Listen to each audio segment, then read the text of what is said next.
This is the Smoking Guns Podcast.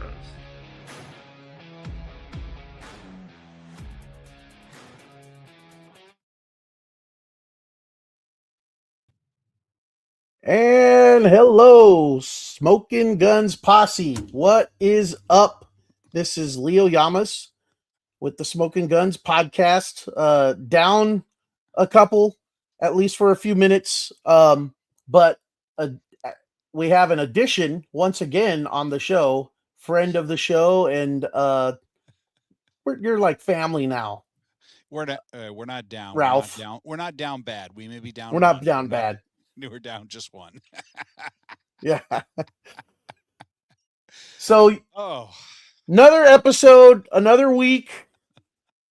This is a podcast, in case you didn't know, about professional football, in particular, one professional football team here in the good old city of San Antonio, our San Antonio Gunslingers.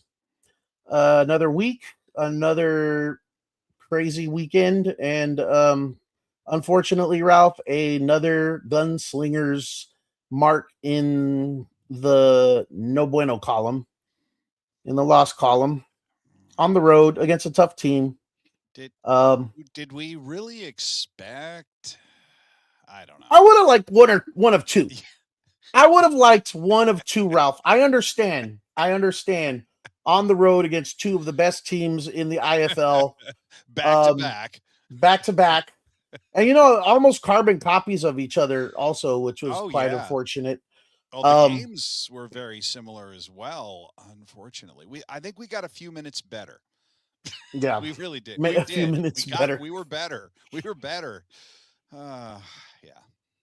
Yeah. Got friends of the show joining us. Jason Wood, how's it going, everyone? Guns up, Jason, regular on our show, and Mr. Joshua. What's up, guys? How's it going, Joshua? Thanks for joining us. So, yeah, another tough weekend, Ralph. But it wasn't all bad because we had yet again some fans get together at something that unfortunately I contributed to, but then could not attend. So what you contributed to the Spurs watch party? No. There was no Spurs game that night. That's why we had it. I mean, that was our choice. I mean, we that was actually, folks, if you don't know, everything is we're not following music here. This is one continuous jam session of the Smoking Guns podcast, doing what the Smoking Guns podcast wants to do, which is be a show by and for fans of the team. Right. That's what this is first and foremost. And so we're looking at each other going, hey, do you want to do a watch party this week? I don't know. You want to do a watch party this week? I don't know. Hey, Leo, can you throw together an AI flyer? Oh, that looks good. I like that. And then if you saw the flyer, I wish, I don't know if you can throw it up on the screen here. We should have rehearsed. Yeah, it was a really good flyer because the Jacksonville Sharks organization leans heavily on the lore of the movie. I think it was 78, 77 Jaws. And they are Chum is born in Amityville. So that's the hometown of that movie. And so, we everything about it was about that theme. So if you saw the flyer, a jalapeno on a hook, and the great line that you threw on there, smile, you son of a, just chef's kiss, all done. What, Leo? How long did that take you to put together? 20 minutes. Yeah. And boom, it's on Facebook. In the past, folks, that intense a graphic would take, a while. That would be something that would need to be planned out. Once upon a time, there was a person by the name of Crystal who did the graphics for the company that used to be the primary sponsor, and she might have been able to do something like that in an afternoon, but for the rest of us, we rely upon the crutch of AI, and darn it, Leo, it was better than good enough. And Yeah. we had 7 people show up. If you'd been making it, it'd been 9. We're averaging a couple tables worth at Matenga's, and big hat tip to Matt and Hanga. I don't know if anyone from their organization is watching, but thank you for allowing us to come in and eat pizza, Yeah. drink beer, and watch the game on the TV. And the Trotters again there. They were fantastic. Met a guy who's been there. She is. Yes. Yep. April. There. Yes. Missed April you I'm Marie sorry Tremont. I missed you guys. I really was not feeling well. Even now, I'm kind of a little bit on my throat. It's still lingering. I don't know. The throat might be from yelling at the TV very recently. That could be some of that too. But just starting to kind of get over something. So was not because feeling well. I mentioned the Spurs watch party because the Knicks are a fan base that got a little butthurt too. Yeah. There's a lot of that going around. There's a lot of that, and it's just real quick. I appreciate the comment from Guns Up 05. QB shy of having a decent offense, possibly.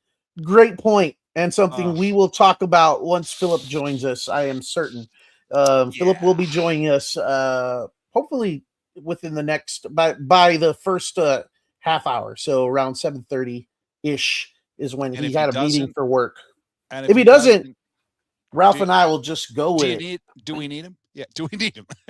I mean, we want him. We want him very badly. We want him, but do we need him? I don't know. Gotta think about that one. Do I need a full 16-inch pizza from Matenga's? Oh, sometimes yes. But do I want one? Yes. Yes, I do. In fact, you can't really see it. I didn't get a chance to mess with my camera to zoom in underneath my shiny sign here in the background. I've got what is quite possibly the coolest box for the moment that Matenga has. It's a little 10-inch box that features their protein chicken or their protein. I think it's the cauliflower. Yeah. I don't know. Maybe I can push in here on the controlly, and we'll just attempt to do something we didn't rehearse, which is always a bad idea. There we go. And derp. Yeah, that ain't too bad. Let me get the heck out of the way here. Chicken edge. Yeah. Thank you, Leo. Or did he drop off? No, I'm here. Yeah, I'm here. Like we had some technical difficulties early, and it's like, yeah. No, yeah. Leo, I decided to give you the stage so that everyone could see a bigger picture of that box behind you. But yeah, seven attendance is that's not bad.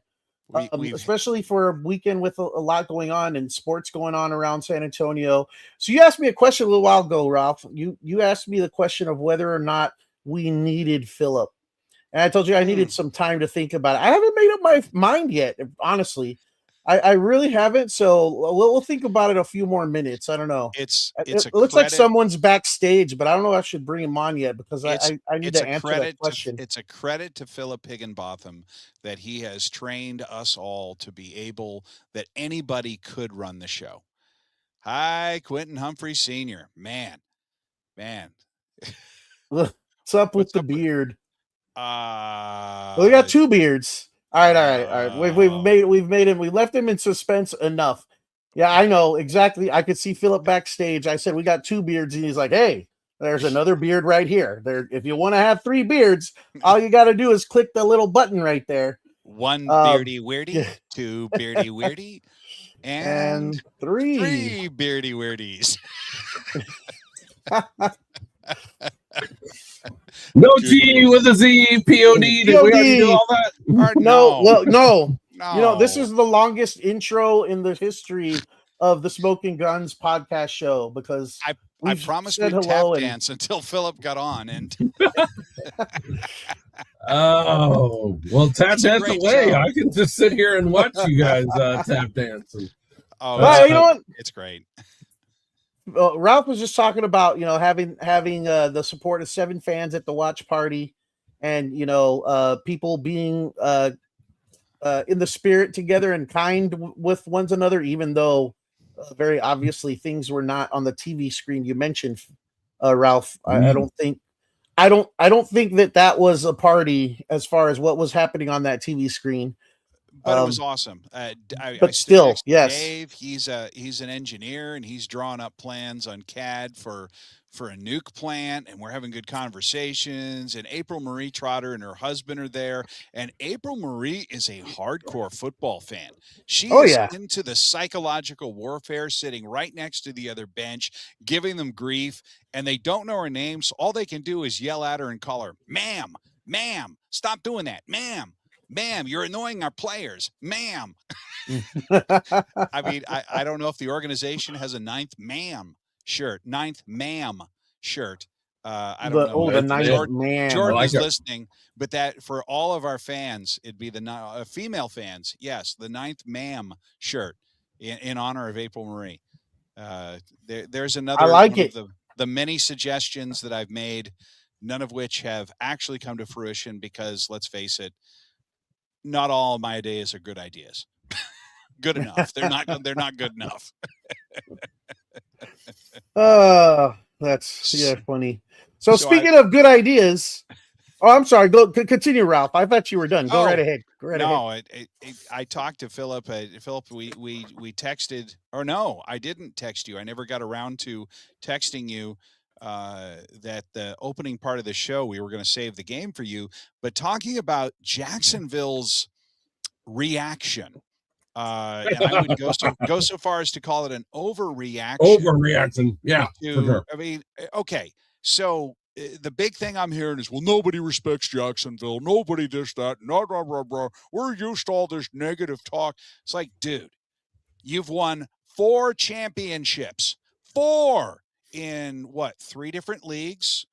Why do you care about a team that has never been to a championship, in a city that's never won a championship in football, that doesn't have an NFL franchise? Cry me a river. I mean, seriously? You're going to make a shirt about it?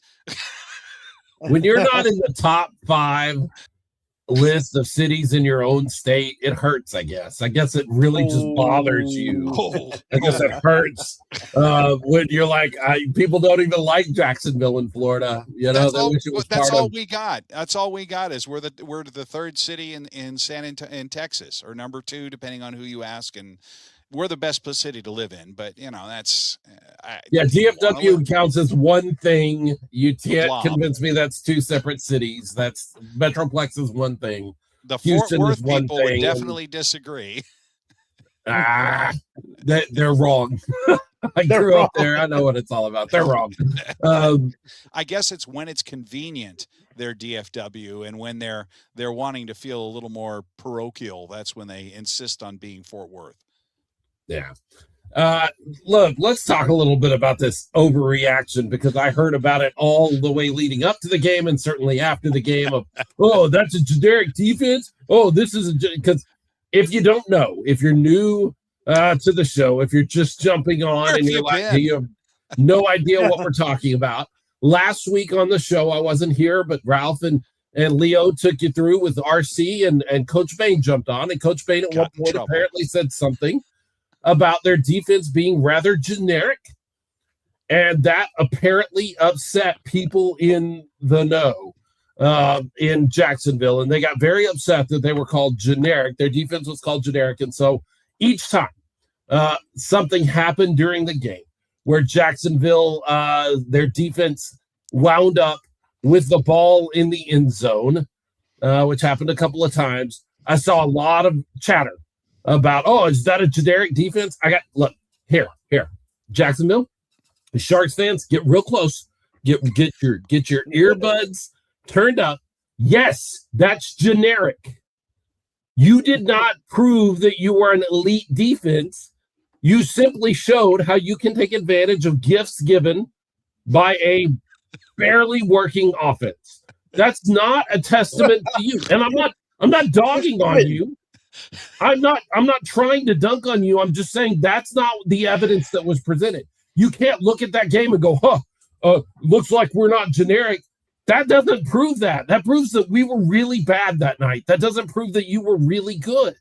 There's a difference, and that's not what that game proved. And so I'm not dunking on you so much as I'm unfortunately dunking on my own team by saying you didn't prove you're an elite defense. You proved that you can take advantage of a quarterback that can't hold on to the football, that cannot literally hold on to the football. You can take advantage of those opportunities. Good for you. That's what teams should do. That's why you're 8-1, 7-1. What it's 8-1, right? That's why you're there. But don't come in here talking about, we must be a lot better than generic. That doesn't prove that. That's not the evidence set that you saw. Is not something that you can go, we're better than you were giving us credit for. No, we're worse than we should have been. Philip, 100%. Of a previous season where we were 8-8, and that would have been good enough for the 4th place seed in the East. In the East, where the football is different as far as, and this year over here in the West, we're sub 500, and the two teams are going to be sub 500 or competing for that 4th slot again. Only surprise, this time it's in the West, which was not the case for the last 2 years. It's just not the case. But I have a real problem with teams and fan bases. They can't just enjoy their success. They have to somehow feel slighted or injured, even in the moments of success. So I was recently at a funeral, and I'm not dogging on this guy at all, but this guy was an Aggie. And so at the end of his funeral, he had the Aggie fight song played. And it just reminded me that the Aggie fight song has a good portion of the fight song dedicated to sawing the horns off the Longhorns. How much of a little brother do you have to feel like to codify your little brother status in your own fight song about how you feel about a different team? Like, be you. Stop feeling like you're slighted because you're the little brother. And Jacksonville fans apparently have this same sort of problem of like, we can't just enjoy our success. We have to shove your face in the fact that you're not as good as we are. We have to get slighted by April Murray Trotter says the Knicks are a good example. Yeah, they we were talking about that. They kind of are. Just enjoy your success. You don't need to dog on the San Antonio Gunslingers. You're 8-1. You're leading the East. Who cares what the coach of the 4th or 5th best team in the other conference says about you? Who cares? Why do you care so much? Well, that Jonathan Bane said that you have a generic defense, which, by the way, you did not prove you don't. Well, and it's not even what he said. It's not even what he said. I was there, and somebody put the quote on the screen, and when I heard the actual segment again, echoed from a Jacksonville source, it really just reminded me, are you wanting to be upset? I would want to give some advice, Philip, here. I love your show, and I don't want to offer any marketing advice because clearly you have one and I don't. The reality is, I'm not from here. I'm a damn Yankee. I don't have any skin in the game in the great A&M Texas rivalry, but do we really want to tick off half of the fan base that we have? Hey, I love what A&M has going on as far as culture and pageantry and the way A&M runs things. I think it is really unfortunate that they tie so much of their identity to a school they pretend to hate. Like, leave it alone. Like, you could be so much more than the Texas Longhorns. You don't need to tie your identity to that. I don't understand these schools. And almost everybody that plays Texas, for the week they play Texas, their hand signal becomes horns down. And this is a big thing. And like, why do you care? I don't care who I'm playing against. I want my team to be the best team that they can be. I don't care if it's against Texas or Michigan or Alabama. whoever. I don't care who we're beating. I want to beat everyone. Why is it special to beat? The Texas Longhorns are not anything special. And I say that as a T-shirt Longhorn fan. They're not anything special. They won a championship, 20 years ago? Maybe. Yeah, it's been over 20 years ago. Why are you holding on? And who did they beat? Who did they beat? USC. That was a great game. That was you do know where I graduated from, right? That was Vince Young over USC. That was a fun game. That was a blast. That I graduated from that school, don't you? Well, good for you. I mean, do you see? You know how many times I brought that up? Do you know how many times I brought that up, Philip? It's all news to you. You had no idea I graduated from SC in 1990. I didn't. No, I had no idea. Who cares? Who freaking cares? That you never make the show about you, and I just committed the cardinal rule of podcasting. So let's get back to indoor cardinal football. rules to pod. There's no cardinal rules to podcast. I haven't seen them. I didn't read them. As a broadcaster, you don't want to make it about you. And my big thing was, I mean, Jacksonville, seriously, nobody respects Jacksonville. We love Jacksonville. We absolutely love Jacksonville I do anyway. You may not, because we look at their program for as long as it's been, as consistent as it's been. Have you been to the Shark Tank? Have you seen their marketing? Yeah, Philip has seen what they do year over freaking year. Why wouldn't we want that for San Antonio in our own version, of course? But nothing but respect. There was never any disrespect meant to of course the fans of Jacksonville, the folks of Jacksonville, the team of Jacksonville. Nothing about Jacksonville. We just like beating them. Yeah, exactly. We like respect winning. Their fans, their teams, their shows, or media media personalities or coverage. Yeah. We respect every single one, but we want our team to beat you every single time. And if obviously the head coach wants to beat you, and he may say some things that are meant for Gunslinger fans to hear and maybe get pumped up about, maybe get a little bit interested in. But they want to use that stuff they want to go searching and using stuff because like you said earlier, Ralph, some people just want to be mad. Yeah. They want to put it up on the board. Yeah, go ahead. Whatever. You went into a game at 7-1 in your own building against a less, as far as record was concerned, less than 500 team, and you still needed bulletin board material. That's crazy. Like, you needed that? You should have walked into that game going, we're going to win this. I don't need to spend any extra energy knowing anything about this team. And by the way, look, I don't know what's going on with the San Antonio Gunslingers. We're obviously going to get in on that tonight. But I guarantee you, they won't ever admit it now, but there were some Shark fans that were a little sweaty at halftime. They were going, oh, yeah. This is not what I was expecting us to look like. Quarter. And it wasn't.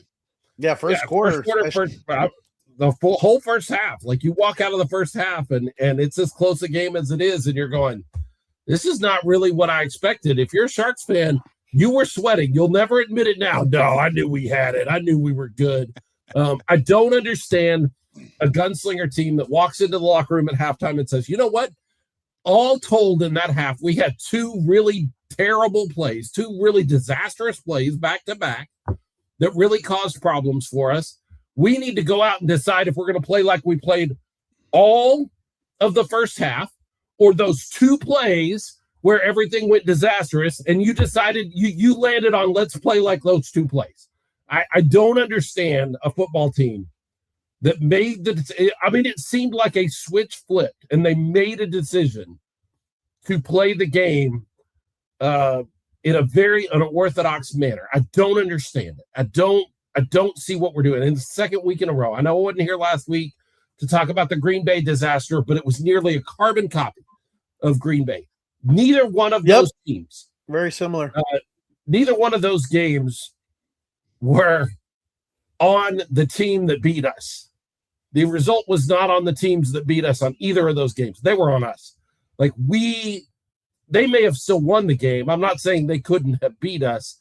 I'm saying that the loss is squarely on the Gunslingers' shoulders, not on Green Bay or Jacksonville for going and winning that game and beating us. We handed the game. We gift wrapped the game. We had in the second half of both of those games. Yep, both games. And no one gave us a chance. I mean, no one was going to give us a chance. No one was going to give us anything. This is professional football, and we go in there and hey, we get a couple bounce. April May put a beating on ourselves. Absolutely, she was there with both of those at both watch parties, and absolutely, it felt deja vu all over again. To quote Yogi, it really, really, really was. We had a chance. We had a chance because I will look at the numbers in both games. The way this game is supposed to work, folks, if every team does everything they're supposed to do perfectly right, the team that got the ball first as a guide should be ahead by a score at half. And anything less than a full touchdown is you kind of didn't do the best you could. And in both cases, the Gunslingers did better than that and were within a touchdown of their opponent and came out in the second half and didn't score. It was on us. It was on us both times. Exactly. That's why Philip's one of the best analysts in this game. He's definitely one of the best analysts in this game, even though he's not in this game this year, given who's analyzing the games, at least as far as sharing knowledge with the fans. Just want to let Philip know that, I don't want to bag on the broadcasters. Again, I don't want to make it about me. No reason to. Yeah, there's absolutely no reason to. I get to do this, and this is, I don't know, frankly, a lot more fun. And look, I'm gonna be harsh, a lot harsher than I normally am with our Gunslingers, but it's time. They've earned it. Oh yeah.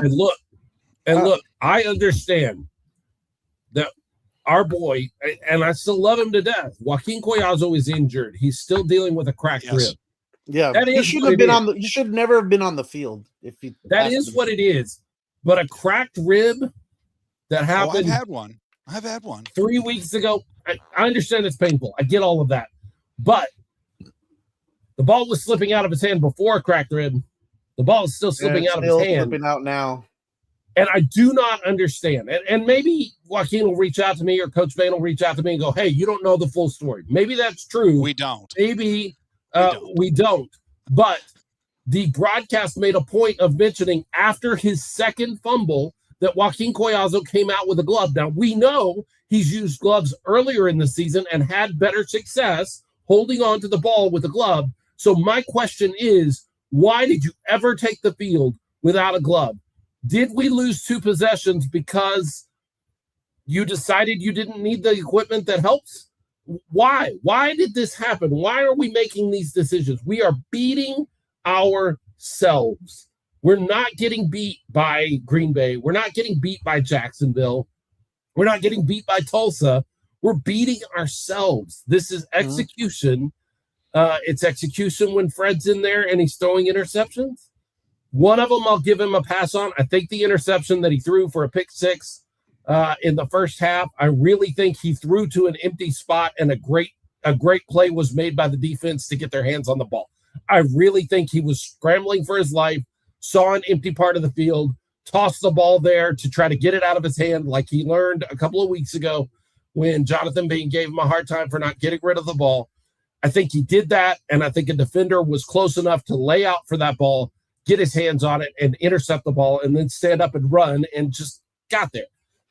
Those things happen. He was trying to do the right thing as far as I could tell. That doesn't excuse the other 2 interceptions. As you say, you can't do it 3 times in a game, though. No, you just can't turn over the ball 3 times in a game. And the evidence of this was the great game that nobody gave them a chance, the Wranglers versus the Nighthawks on Sunday. Did either of you watch that game? I didn't. Okay, so 27.5 point underdogs. The Wranglers take the game with the number 1 hottest team in the IFL to overtime. Mm-hmm. And with the other team has scored 7, you've got 6, and you're hanging with a really, really good team. So your head coach decides to go for 2 and the win at home. Yes. Yeah. James Palmer's had 2 good comments here talking about the Sharks head coach playing defense. We're never going to let him let that go. No. and that one was follows a heck you of a forever. game. And so it should. You never, ever, ever, ever have nobody with no shot in this game because, there were 2 key defenders missing from the Nighthawks in their secondary. And at that moment, as James says, yes, that game at that point was Naz's to lose, and they did. And it was so close. And the incredible play in that game, again, we're supposed to be talking about the Gunslingers, I understand. The key defensive play was made by one of their star wide receivers because the Nighthawks were severely attrited. And Quentin Randolph lays out, makes an incredible play to knock a ball away after the Wranglers made an incredible play. The ball looked like it was intercepted. The receiver goes over the back of the Nighthawks player and grabs the ball in the end zone. That was just crazy. Anyway, you might want to watch that game if you can find it somewhere. It was a good one. And back to the Gunslingers, we didn't play like the Wranglers did, but the result was the same. But if you want to look for a game to watch, it may as well be that one because you're not going to find the Gunslingers game since there's no on-demand option. Yahoo won't let you go back and see it. Yeah. Yeah, the other game was on Yahoo too. So yeah. Yeah, no. Yahoo. Yeah, no.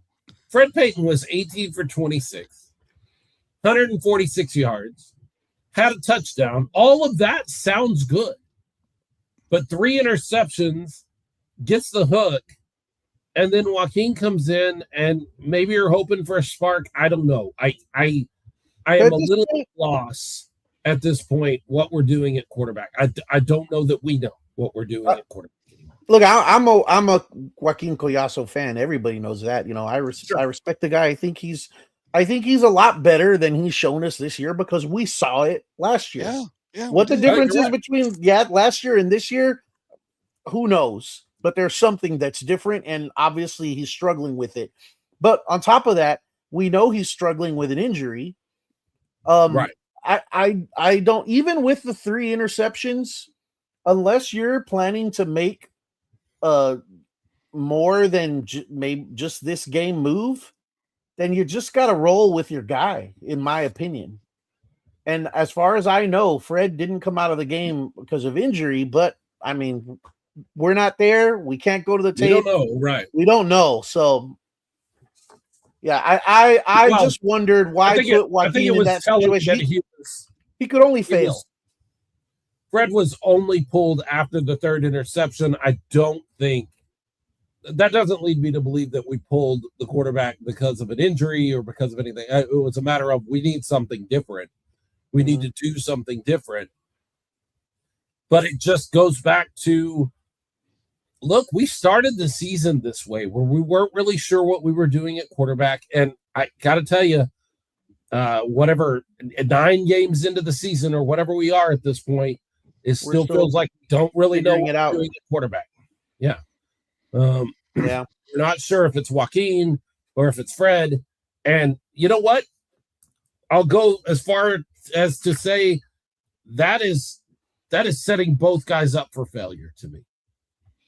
Because that's kind of how I feel. I mean, without knowing all the facts, but just in appearance, I feel like you're not doing either one of those guys any favors. No, you're not. You're really not. I'm going to stay silent on this because I'm not a head football coach. I'm not qualified to be a head football coach. Well, neither are we, Ralph. Yeah, we're just fans, and fans like to do this sort of thing.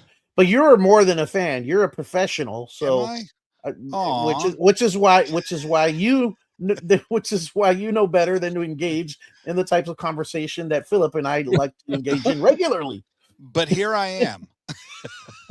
Yes, here you are. You kind of ground us at moments, but it's hard to ground. No, I mean this fans, fat boy. Anyways, the fans have it. The fans have it. They know what they know. We've got great fans. Yeah. I'm so sorry, Philip, that you're not going to be able to make any of the watch parties to see.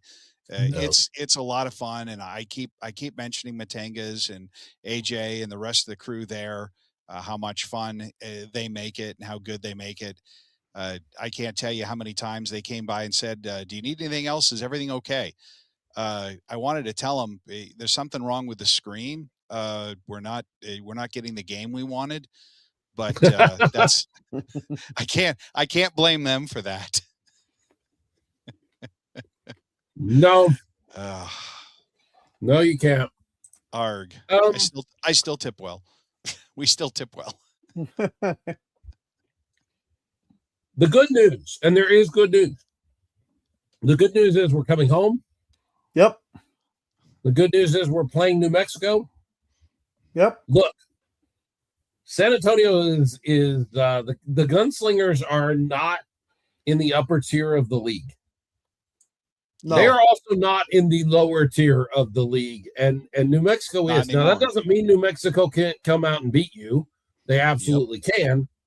But this is a game that you should, by all rights, go in and feel just as confident as Jacksonville should have felt with you coming to town. You should feel at home against New Mexico that you've got a real shot to get right. This is a get right game. Like, that's one of those things that happens. You get on a streak, a losing streak, and you just need a get right game. And that's what this is. This New Mexico game is the get right game. This is, you go in and you have a great first half or a decent first half, and then you walk away and implode in the second half. And don't blame fans for just checking out. Don't blame fans for just walking away. But it's hard to watch that. It is. Nobody It's wants hard. to see that. Nobody wants to see that every week. I don't even want to talk about that possibility, honestly, because this is we're not growing as we should be growing, but this is a growth year. We could very well make the playoffs. You know how it goes. You have your establishment year, and then you make the playoffs. You make a playoff appearance. The next year, your goal is a playoff with a win. And then your next year is a playoff with 2 wins. And that's just how you grow your team, and you become a higher participant every single year until you become a team like Jacksonville and now a team like Green Bay. Green Bay hadn't made it to the finals, had not made it to the finals. And that team existed since 2003. So frustration. Yeah. But look at the butts and seats. Look at the program, look at, everything there. It's like, would you want to be Green Bay? Would you want to have Green Bay's level of involvement? If we had Green Bay's level of involvement, given the size of that town, the Freeman, we wouldn't be able to play in the Freeman Coliseum because there aren't enough seats with this population. So if we make the playoffs this year, that is where I would hope to be this year. Next year, okay, we can contend. And that's what happened in the NAL. When we left the NAL, hey, we'd made the playoffs. We had a great start, but we made the playoffs. Whew, that was a rough year because by the time we made the playoffs, I'm not sure we belonged in the playoffs. We had 5 we were coasting wins, at the end. 5 straight wins. I'm wearing the 23 tryout shirt for no apparent reason. And probably a hat from 23 as well. Yeah, the high point. We need new high points. We need definitely new high points. New Mexico 1-9. New Mexico has struggled. They're new. They're new. They're a new team. This isn't Duke City. This isn't just a rebrand of an old franchise. This is an expansion team in a lot of ways, and they are learning their way. And we've been there. We've been that team. I'm not twice. But we have to keep pace. We have to get the win because I'm sure you guys have already covered. Maybe you haven't jumped in late. We lost that 4th spot. We slid behind Tucson. Now there's still time. All we got to do is beat Tucson the next time we see them, and we take that spot back over. That's not a problem. It's our play-in. It is our play-in game. No G with the Z POD. This is the Smoking Guns podcast. And now we can start the show after the longest intro in show history, 40 minutes. I thought I already did that. Did I not already do that when I came on? I don't think so. Anyways.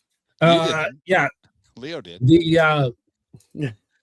So you've got to win the games you've got to win. You've got to beat New Mexico. Yeah. You've got to beat Tucson. It would be nice to grab one of these other sort of wins. I'm looking at the schedule now, and there are wins to be had there. You're playing Iowa again. You're playing Orlando. I think those are teams that you can match up well with if you play well. Even Tulsa, I think you can get a win at Tulsa. Tulsa's disappointed.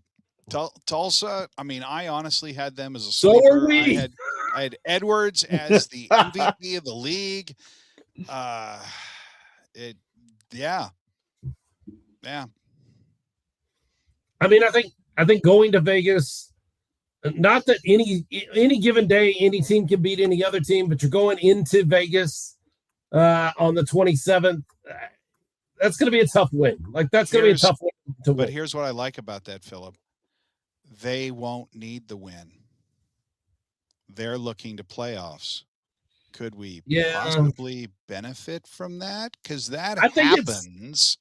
I think it's still way too early in the season, even though it's 4 weeks before the end. I think that's too early for teams to just be. Mike Davis is not going to allow his squad to let down to do us a favor. That's not happening. We got Arizona coming in on the 19th. That's another one that's going to be very difficult. They are going to be trying to round into playoff form. But Orlando, remind me, Leo, Ralph, you're probably keeping better track than I am. Orlando's got a winning record. They're 6-4. But I just feel like even that record is a little suspect. That 6-4 record is, they're hot and cold. So you got a possibility there. I still think we match up very well with Tulsa. I think we can get a win against them. It is very hard. Anybody that follows any amount of football knows it's very hard to beat the same team 3 times in a year. Tulsa's beat us twice. Maybe this is it's on us. Like all of this is dependent on us getting our act together, because really, honestly, these last 2 games weren't even competitive by the end, but that had nothing to do. And I've already mentioned it once, and I'll keep mentioning it. That had nothing to do with Green Bay or Jackson. It's not you, it's me. Yeah, absolutely. Not you, it's me. It's not it's us. Yeah. Frankly, we could beat any of the teams in the league if we play 2 halves. I'm not saying we would. We can. We can compete with anybody in the league if we play like we did in the first half. We have the talent there, yes. We cannot beat anybody in this league if we play like we did in the second half. New Mexico and Tulsa Tucson and Naz, they will all beat you if you play like you did in the second half. Look, that's all on us. But bottom line is, we knew going into this before last week against Green Bay, before this week, we talked about it on the show. We knew this was going to be a tough 2 weeks. And we said, very likely they're not going to win a game. We'll be more than happy if they win 1. And remember, we talked if we could only get 1, which would it be? We were hoping for Jacksonville. So the talent's there, but you cannot. And even though the fan base and those are paying attention knew this was more than likely going to be the outcome, 0-2 on this little road trip, you absolutely cannot go out there. You can win 2 games. You can lose 2 games in a row, and the fan base will, we won't bat too much of an eye because we knew coming in, right? But you cannot go in there and be competitive for 1 half and then be absolutely look like you're lost in the second half and do it for both games. April May Trotter has it was laughable. It was embarrassing. Yeah, these are not words I like using about my team, and certainly not about the Gunslinger, because I know those guys. I know how hard they work. I know that when I say something like laughable or embarrassing, that hurts feelings. So I don't like using that kind of language. But as a fan,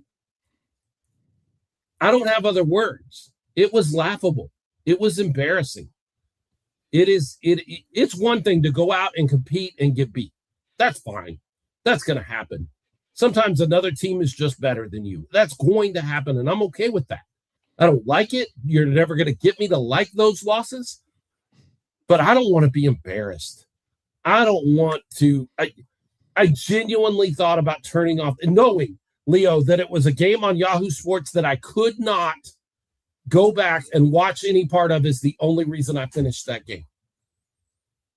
I was ready to turn it off and go play my game. I've been playing Forza Horizon 6. It just came out a week ago, or about a week ago. I've been driving cars all over Japan and having a great time doing that on my Xbox, and I wanted to do that badly. But I knew I had this show, and I knew I had to be able to talk on this show about this team, and so I stayed engaged as much as I could with that game. But now that's the only reason, because it was embarrassing. It was embarrassing. Yeah, April Marie Trotter had commented early, yes, that somebody was ready to pack up the watch party. I commented, it's like, yeah, they're using my laptop to plug in, and it's like, yeah, I might have gone already, just to quote, beat the traffic out of the parking lot.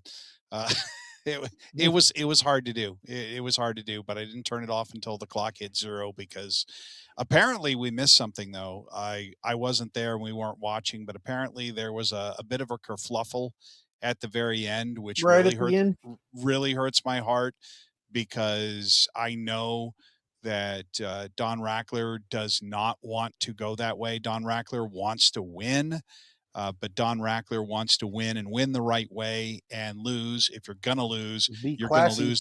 You're gonna lose the right way. You're not gonna be, well, a certain other team that we'll be playing later this year that has a reputation for involving the fans in their play after the game and outside of the walls. And we're not that team, and we're never going to be that team. And if we are that team, that's not what Don Rackler wants at all. You're talking about the Knicks? A team that was formerly in a place that is now in another place. That apparently, back in the day, I'm being vague here, so let's not be vague. I'm talking about the Pirates. Okay. Yeah. They had a notorious incident where one of their players leapt into the stands and got physical with a fan. I want to say that was 23 or the end of 22. And that's just a black mark on the sport. And then the next year, I forget who it was. Was it the Wranglers? Was it the Rattlers? It wasn't Vegas. They had another incident, and it's like, this is not how to grow your sport, folks. This is not the kind of fan involvement we had in mind. No, never. That kind of stuff flies down in the AAL. Like, stuff may even fly in the NAL, although it shouldn't. But up on this league, on this level, in the IFL, you just can't. That can't be part of who you are. Yeah, I know you're frustrated. frustrated. Stand and wearing armor and take on people that are unarmored. What? Yeah. That's not how this game is played. I know you're frustrated. I get the frustration. I totally do. You just can't. There was a word said. That was the story on that one. There was a word said, but sorry, no. You be professional. Be a professional football player, or don't. Man. We've got Superhero Night coming up on the 13th. That's going to be exciting. I don't have. That's Wolverine. I don't know for sure. It's Wolverine. Sure is. I don't know if Jordan is watching or listening. He can send me some mock-ups of some stuff, and we'll absolutely get it out there. I know that we previewed a few weeks ago a Punisher variant of the jersey that. Thinking about. Didn't we? I'm sure we did. I don't know if we did that on the show or if that was us behind the scenes. I thought we put it out there. I'll put it out there again. Well, now that you put it out there, you better put it out there. Yeah. Everyone needs to know that this was a mock-up early in this is the prototype process. It may be different. It may not be available at all. I haven't heard from Jordan. He did ask me last time to put it up during the show. I thought we had done that. but there's no guarantee. But this is one of the things that they were thinking about, a Punisher variant of the shirt, the Gunslingers, with a 26 on the back, the Punisher logo on the front. And that is there for you to take a look at. Now, I don't know if Jordan's on. He can tell us. I'll shoot him a text right now and say, hey, what's the deal? Yeah. And see if we get any response. I do like this a lot. I was a big fan of, so when I got into comic books, there were comic book guys that I could read. And then there were guys that I could not read, which meant I had to read them surreptitiously around my folks. Punisher was one of those that I really liked, but I did not get an opportunity to read as much as your Spider-Mans and your X-Men's and some of that. Were you under the covers with the flashlight? Could have been. Yeah. Forbidden For sure. fruit. Yeah. Frank Castle. I thought Punisher was very cool. Yeah, Frank Castle. The whole thing, just very 80s, the drug side of things. It was very, Vietnam War vet, if I remember correctly, Frank Castle. And so all of that just leads very well into the early 80s when I can remember that character being a big deal. Him being a special forces kind of guy, and then coming home and losing his family and taking a one-man war to the field, to the streets. Definitely dark, definitely on the dark end of things. Marvel try every once in a while to dip in. I'll never forget, there was one book that they had for a while. Leo, do you remember Terror Inc? Do you remember? It was a very short-lived book, but I got the first. What was it called? First, Terror Inc. Oh, Terror Inc. Like Terror Inc. Yes. It was an assassin who was really gross looking and would take on the traits and maybe even body parts of people that he killed. It was very, very dark for Marvel. Marvel, you generally think of being a little lighter fare. But Terror Inc. was one that I got the first copy of it when it came out, thinking that it was going to be something bigger. I was always drawn to the darker stuff of Venom, and then Carnage. I had Carnage's first appearance. Carnage, yes, Venom. It's not worthless. Carnage's first appearance is worthless. You can go back and look at it. I bought it because it was his first appearance. He appeared on like 2 panels of the book. The next book, his second appearance, was the storyline revolving completely around him, and that was the one that blew up. I bought first appearance because first appearance is supposed to be the big deal, right? No. Nerds. I'm surrounded by nerds. It just depends. But it's worth a little something. I don't know. Surrounded by nerds. This is a show about professional football in San Antonio and Comic-Con. Who has superhero night on Saturday? Yes, exactly. Exactly. If anybody can land it, Philip can. Yeah. Fine, we won't talk our nerd stuff. Yes, Plummer says takes a nerd to know one. Absolutely correct. Absolutely correct. The last Spider-Man 361 at a 9.6 grade, which is not the highest grade, but a decent grade, sold for just right at $100. So I would not call that worthless. Now, if you get a 9.8, then you're talking more. Okay, now Leo's out nerding me. I'm not gonna lie. It's unread in original plastic wrapper, preserved, near mint condition. Yeah, my comic books is uncreased alternate cover. All I'm saying is, Philip, if Philip doesn't want his copy that he still has, I'll take it. Oh, I have none of those anymore. I've lost you don't have them years. Oh, well, okay, all right. No, but at one time I spent money on Carnage. Carnage's first appearance. So, but it was worthless. You mean to tell me both of you guys don't have 5 file cabinets full of comics also? No, Do not. Okay.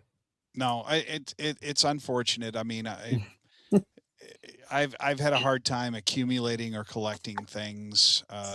Yeah. Well, right now we Military, need to be you collecting. move every 3 years, and you have to pay for any Yeah, excessive that makes weight. total So, sense. yeah, Yeah, we're going through that right now. As you can Mm. see, if you're a regular watcher of the show, my Oh. office looks different. That's because air. we're packing up. We're getting out of town, Move. getting out of Dodge here soon. So a few weeks away, a couple weeks away. You're moving from to where the the move. football is, aren't you? Moving to where the football is? I'm moving to North Texas. Yeah, I'll be near the there's Dallas Cowboys soon. Yeah, That's bad football. You don't want to be by that. That's bad football. James Palmer collects bowling balls. Yeah, James, I don't think you'd be able to make it in the military with those weight limits because Yeah, tougher move with bowling balls. Yeah, tougher move. it's like Yeah. the guy who is the workout fanatic wants to bring his own personal weight set everywhere he goes. No, If you have a collection of bowling balls, how do you go to like meets? Like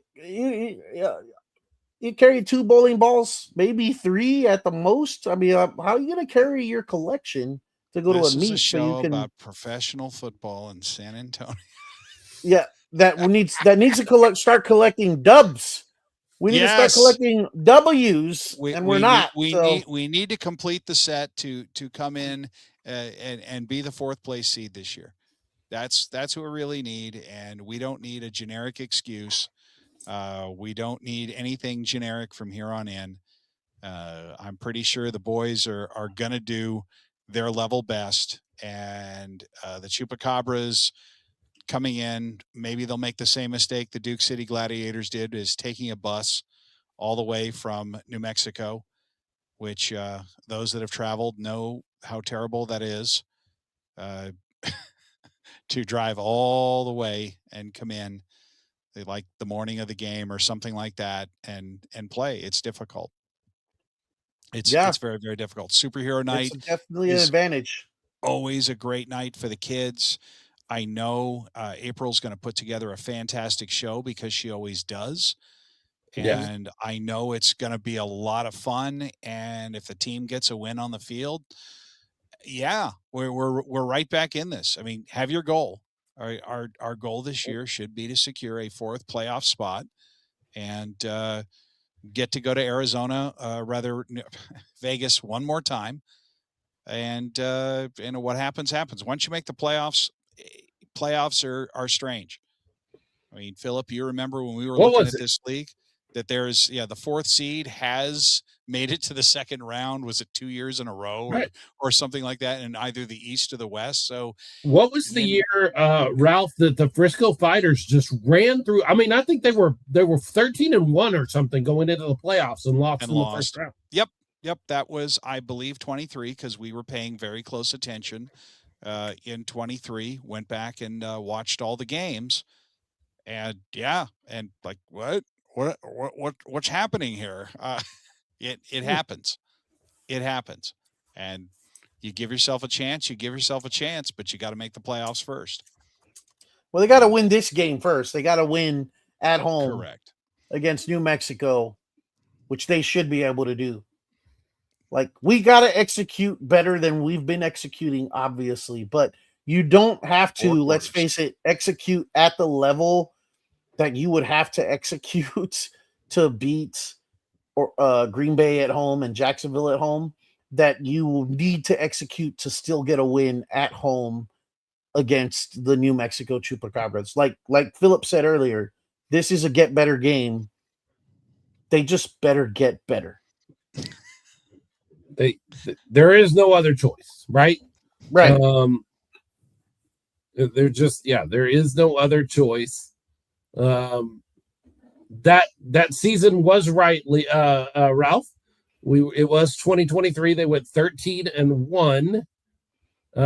They won in the first round against the Steamwheelers. They went to Sioux Falls and played the Storm, if I'm reading this right, although that game should have been in Frisco, and lost by 1 point in that game.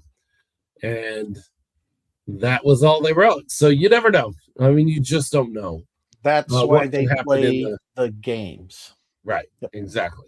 So you're right. I mean, we're looking way out ahead. We're looking at playoff matchups and predictions, and we don't need that yet. We need to look at New Let's Mexico. win one.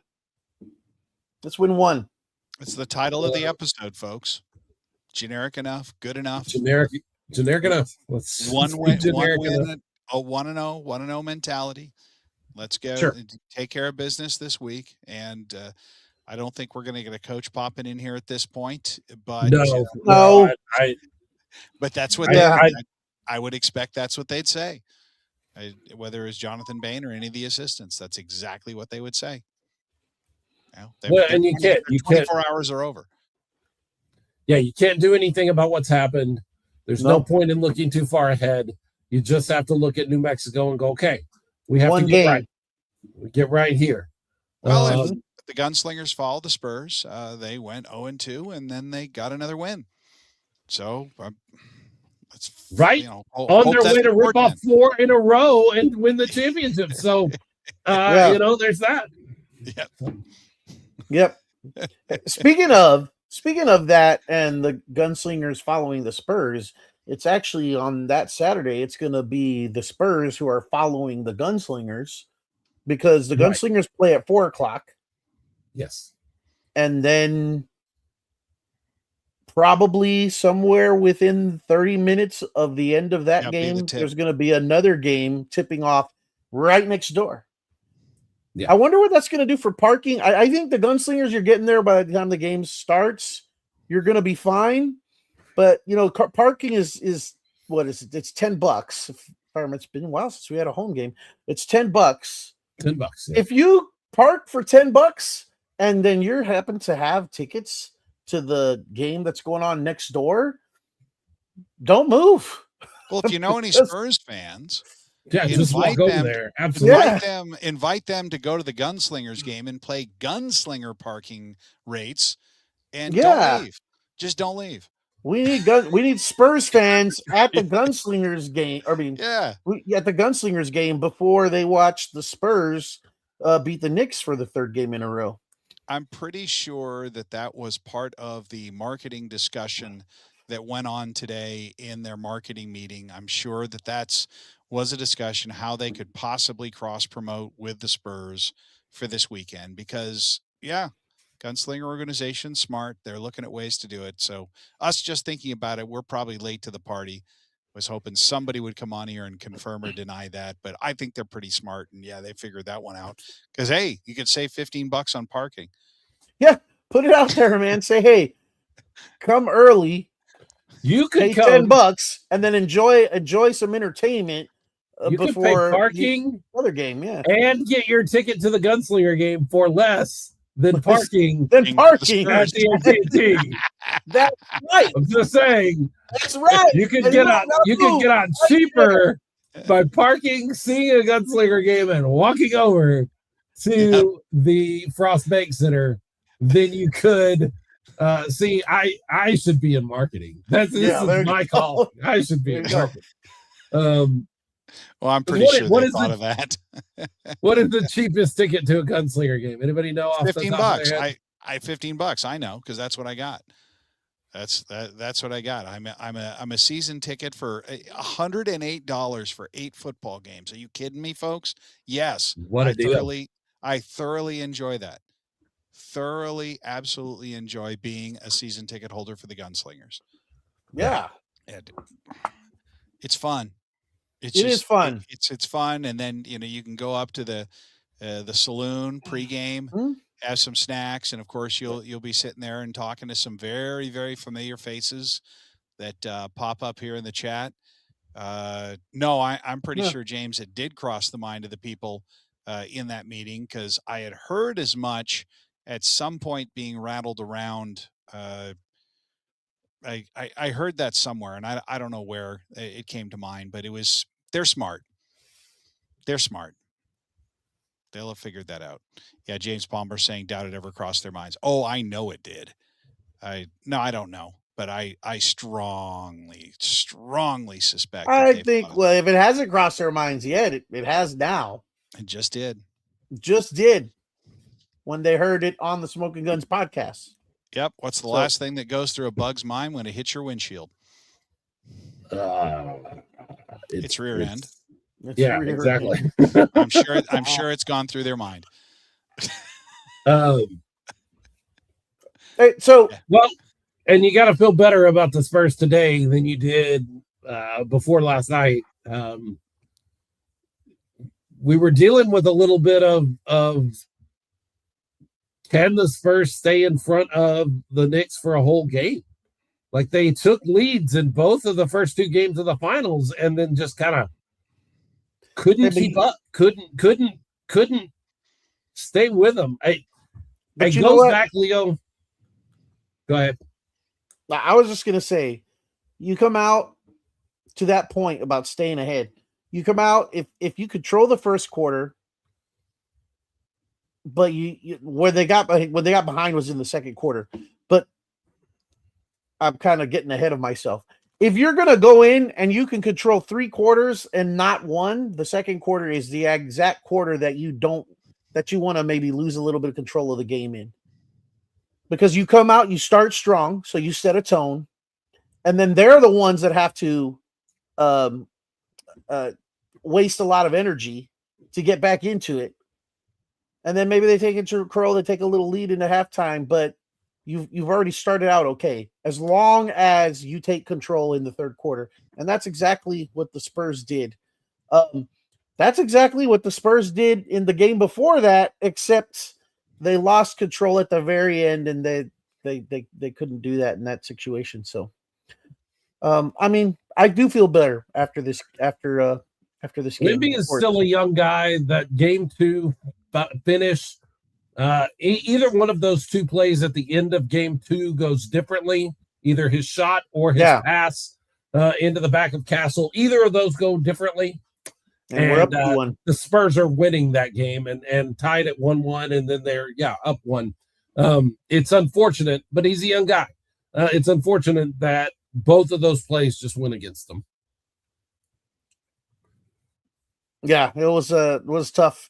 And yeah, Wemby didn't have his best game in 1 and 2. And maybe the as James said here, and maybe in the NBA finals, the stage was, a little bit bigger than he expected, a little bit too much for him.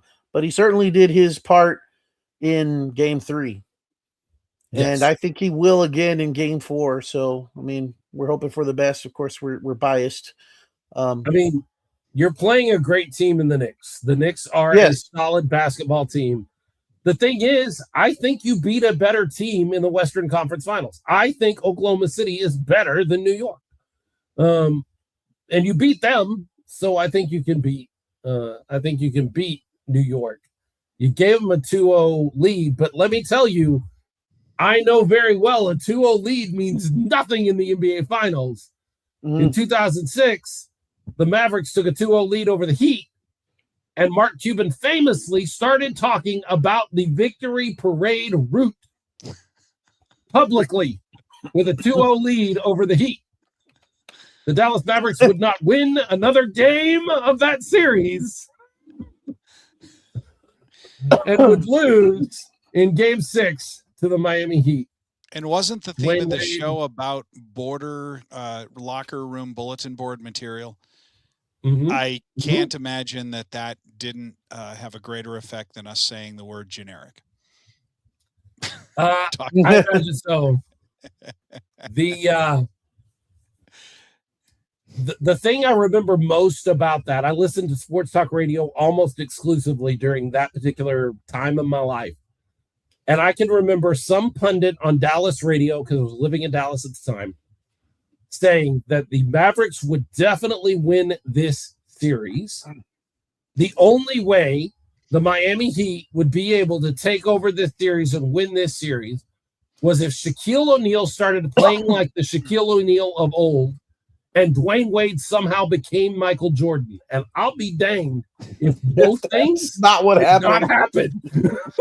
That is exactly what happened. Careful what you wish for. Oh, it was rough. It was rough. And I do remember Mark Cuban going out public, talking about the parade route at 2-0, and not winning another game from that point on. Trying to figure out. I can't translate Jessica Palmer's comment. Let's see. We love our comments. We love our commenters. We do. Oh, I guess there's a baby that was named Manu that was born on June 6th, and she knows the dad of that baby. Okay, I got you. Now I'm catching up. Yeah. If y'all heard them talking about the Spurs baby, I know that baby's daddy. Not baby daddy. She knows that baby's daddy. Him and his wife are huge fans. They were blessed with a baby years after trying and named him Manu. Cutest little guy. That's awesome. And Manu is the conversation and the rest of the chat. You got to put it up there. Oh, yeah.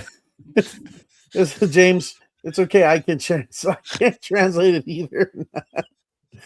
But look, I got it. I got you, Jessica. I got you. So I'm efforting the other jersey right now with Jordan. I'm trying to get a hold of the look of the other jersey.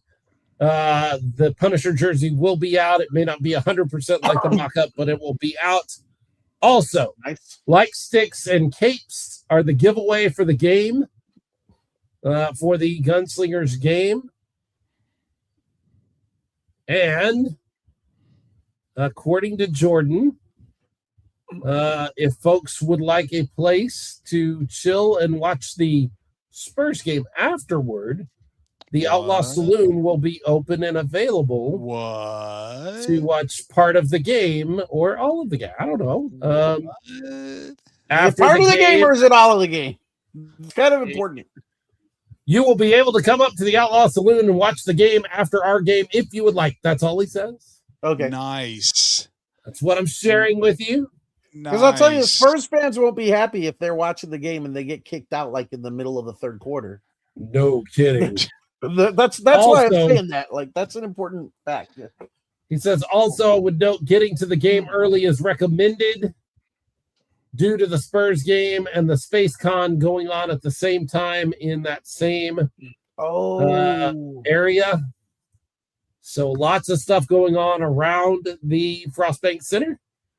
And you'll want to, there he goes. He says all the game. He's watching now. He's connected. He says you'll be able to watch all the game there in the Outlaw Saloon. That would be a cool experience. I will not be able, I don't think, to make it to this game. We are deep in the middle of packing and getting ready for this move. I just don't think I can break away for a whole day, which is what it ends up being for me to get up there. You like being married, right, Philip? I do. Yeah, but Father's Day is coming up, and he should get a Father's Day wish. My Father's Day wish is to get this move done. That's what my Father's Day wish is. Good choice. That was also my birthday wish. No, that's not fair. For my birthday, I did get to go see Masters of the Universe. Grew up a He-Man fan. Got to go watch the movie. Don't spoil it. It's okay. You'll like it. It's okay. He turns into He-Man. Adam turns into He-Man. I can guarantee that. Did Skeletor have almost all of the really good lines? It takes a surprisingly long time for the He-Man movie to He-Man. I will mention that. I was a little surprised at how long it takes for that to happen. But, okay, here we go. I got a picture I can work with. Y'all, chat among yourselves for a second as I transfer this picture over to my way of doing this. It's a bit of a sausage factory. You don't really want to know the process. We have here the maybe park and ride to the home game. I'm trying to understand what James means there, because you're really you're kind of right next to the game. Park and walk. Yeah, you're park and walk. Yeah, you can walk over. So yeah, you just walk. It's right there. That's what we're selling. No, but unless he meant Philip, park and ride to the game all the way from North Texas. I don't know if there's a bus that will take him from wherever he parks I don't do Oh, that. But I'm sure there is, but it might be a Trailways bus or a Yeah, Greyhound. Greyhound. Bus or, Greyhound gets you there. I have ridden on some Greyhound buses in my life. oh, but on this point of park and ride to the game, if you don't like dealing with a little bit of traffic and crowds, then maybe you want to park and ride to the Gunslingers game, because part of me wondering like what Houston Street and all that area is going to look like coming out of the Gunslingers game when that's just before people are arriving for tip off of the Spurs game. So that's going to be interesting to see how that happens. Yeah. So yet another reason to party with the Gunslingers fans up in the saloon and watch the Spurs, because you don't have to leave. You don't have to deal with all that traffic, but then you'll have to deal with the traffic after. and if you get the Yeah, I'm figuring out to do that anyway. if you get the silver and black Punisher shirt at the Gunslingers game, you'll blend in very nicely with the after party and the watch party. It's like they won't be able to tell you're silver and black. They know. Yeah, James Palmer is definitely on a really, really good idea here. It's an idea that I expect eventually the Gunslingers are going to adopt, which is trying to connect with VIA and getting fans on the idea of the buses to go to the Gunslinger games and know which routes go directly to or how to get directly to. And then you tie that with a schedule and get VIA riders aware of the San Antonio Gunslingers. I think that'd be a lot of fun. And I've heard that idea has worked in other places. Kalamazoo, Michigan, for example. That can't be random. Kalamazoo, Michigan. Yeah. When they had an NBA Finals game in Kalamazoo, Michigan, the local IFL team partnered with them. I'm very confused right now. I don't. Yeah, that's why I said that can't be random. Let's show the picture, and I maybe I'll tell later. I don't want to extend the show any longer than it already needs to be extended. But suffice to say, before there was indoor football, oh yeah. There you go. There's Spidey Web Slingers and Punisher, the Web Slingers.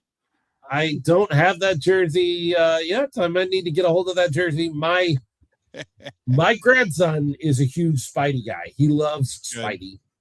I may have to get one of the youth small Spideys somewhere along the way. That will get him thrown out of his elementary school. That's true. No, you're right. Can't wear that to daycare, but he can wear it around the house. He should be able to wear it to daycare. So, no, they couldn't even play with toy guns at daycare. So, and I understand that. Like, I get it. We did when I was that age, and look how I turned out. So I totally understand. We can't have any more of that, can we, Philip? We can't keep that going. We obviously can't keep that going. That. No. Joaquin there wearing the Web Slingers is an update of a jersey that they've had before, I believe. Yep. It's different though, but it's the same. It's an update, yeah. Version 2.0. I like it. Okay, I got breaking news. All right. Breaking news. I have been authorized to share this news on the show by head coach Jonathan Bane. The Gunslingers have signed quarterback Zach Calzada, former Texas A&M and Incarnate Word quarterback, to the roster. They have a new quarterback option in the building.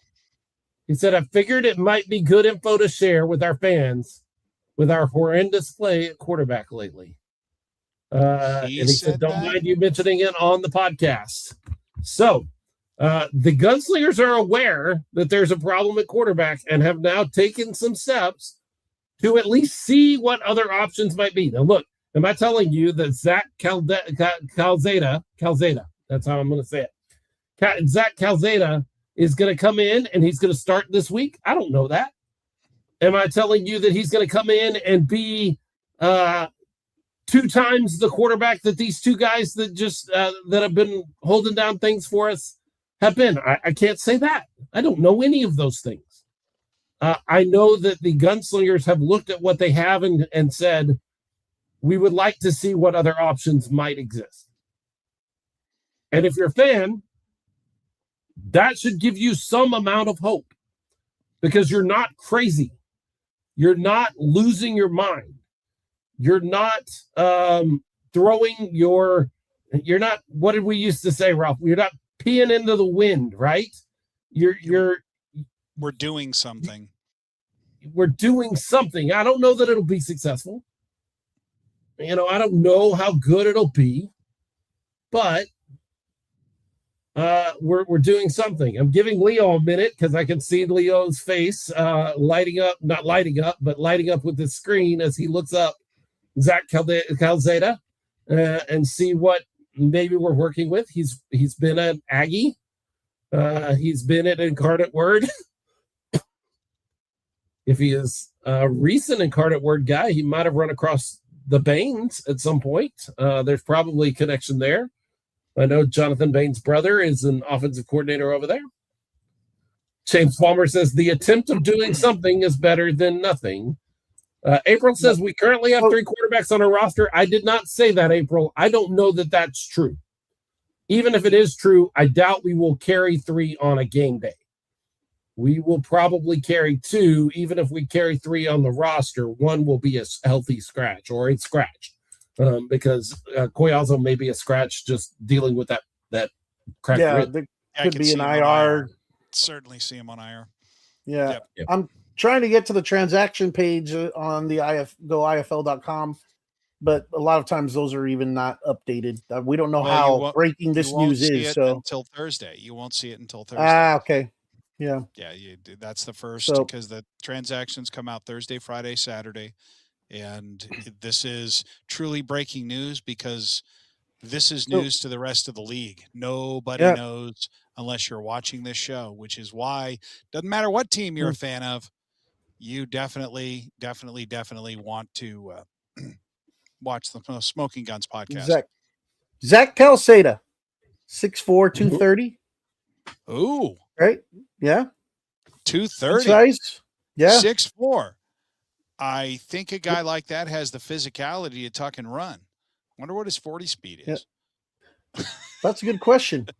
Well, I wonder what his indication here is look like. The indication here is he can run, because 34 RPO? Career starts, 22 at UIW, 10 at Texas A&M, 2 at UK. Career stats 759. Those are starts.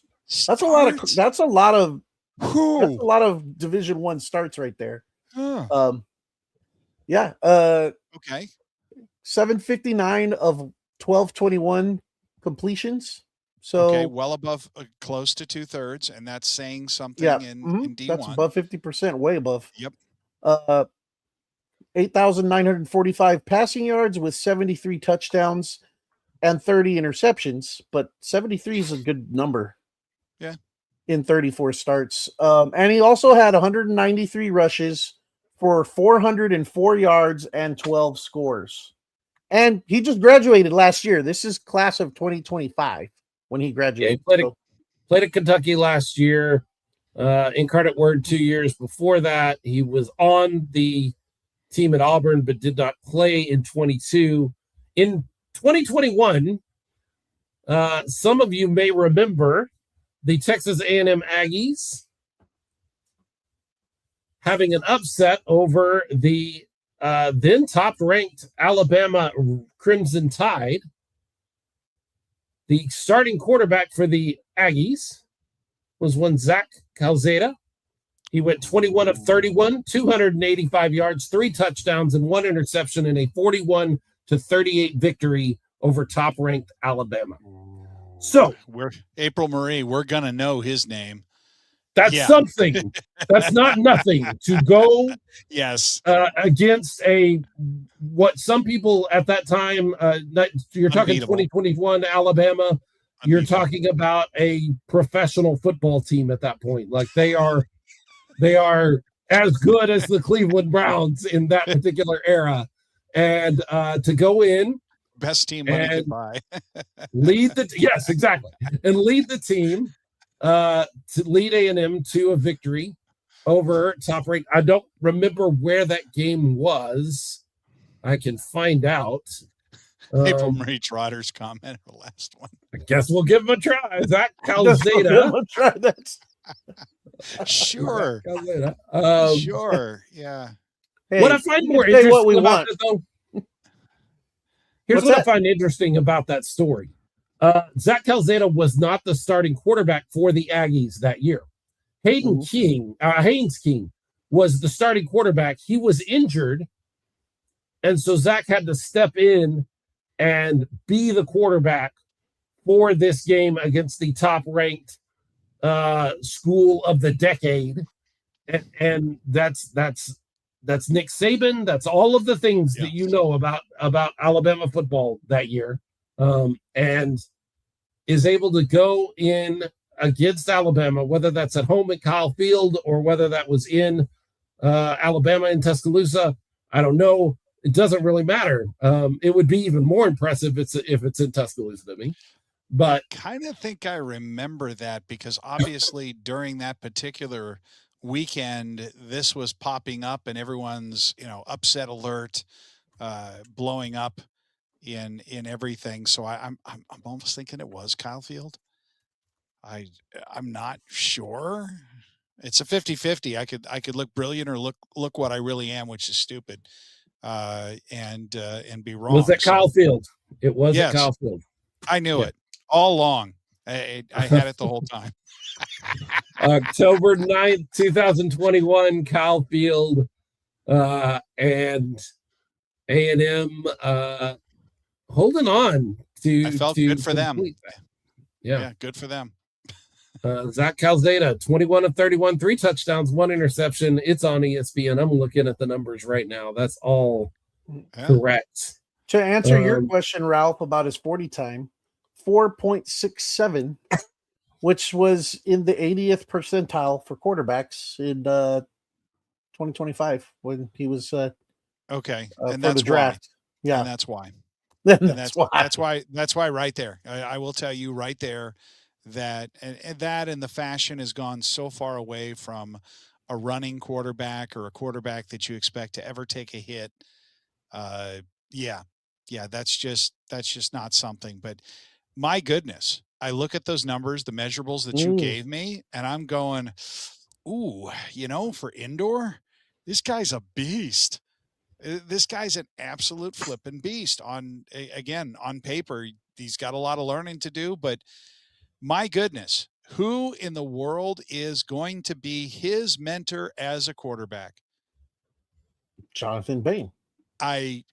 This is like the potential is Wembayana. The potential is that freaking good. It is. I really, really, really, really like this, and I understand why this is breaking news, and it should be news. And take heart, Gunslinger Nation. This could be it. I don't know. I mean, I like everyone. I like everyone else we got. Lest you guys think that, wow, he had one really great game against Alabama, that's a nice feather in his cap, but what else does that mean? I could also say in 2024, he was the starting quarterback for Incarnate Word. He played all 14 games, went 11-3, had a 65.5 completion rating, 35 touchdowns, and in a whole season, 14 games, he threw 9 interceptions. Yep. I'm okay with that. He also ran for 3.2 yards a run. He took off 105 times out of the backfield. Finished the season with a 144.1 quarterback rating. We've often said that when you go out and get somebody in mid-year at quarterback, you're picking off the pile. You really don't have a lot available to you. I will tell you that I'm not sure that's the case here. No. This is a San Antonio guy. He went to Lanier High School. Primo. Oh, really? Even better. He went to Lanier Wow. High School. He played at Incarnate Word. He has spent time around San Antonio before. He's not from here originally. He's originally from Georgia.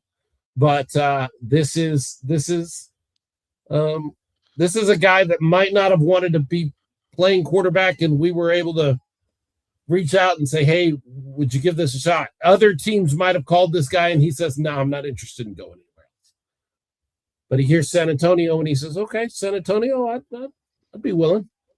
And April Marie Trotter says Coach Bane has his work cut out for himself. He does. He sure does. I would go one more really cool thing. Obviously, the San Antonio Gunslingers have been sponsoring the San Antonio Gunslinger Player of the Week program. Yep. And I can imagine if someone from Sydney Lanier were to win, that I know who would be part of the presentation shot by Robert Seco. And well, Nat, it's not Sidney Lanier. His high school was actually Lanier High School in Sugar Hill, Georgia. Oh, okay. Different right. Lanier. That But he makes did sense. he did go to Incarnate Word. He did play there for 2 years. Well, what if we just didn't say the first name of Lanier? Yeah. Right. Yeah. I'm reading fast here. I'm trying to keep up with the news as it breaks. This is awesome. This is great. Reasons, Ralph, he may not have been available till now. On April 28th of 2026, Calzada signed with the Ottawa Red Blacks of the CFL, and he was released on May 13th. So he has just hit the market about 2 weeks ago. And now we'll come in and see what we can do. I love what James brings up here. I don't know if Zach will be ready to hit the field on Saturday, but what a game, James Palmer says, to have him play against a 1-8 team, the Chupacabras. It's kind of a perfect sort of, get in there and let's see what you can do, bud. If we are ahead and we have a drive to give him in the second half, and the game feels fairly comfortable, he may very well step onto the field. There's just there's so much to like about this. There's so much to like about this because we've already talked about how the Gunslinger organization is not just sitting around. They're actively looking, and they go out and they find this guy. And as Philip said, mid-season IFL, everyone's looking at the same discard pile. Everyone is looking at the same names. This guy was not on anyone's available list up until 2 weeks ago and 3 weeks ago, and now he's here. I like that. I like that the decision making is quick, it is decisive, and it's good. It's good. I'm excited. Hey, April brings up a great point, and I asked Coach about it. Is Huddle good from his injury in the game? You both watched the game with me. We all had a quick conversation about this. I was pissed. Why is there no running into the kicker when they roll up on a kicker's leg? There should have been. The broadcast seemed to point to him getting blocked into the kicker. I did not see it that way at all.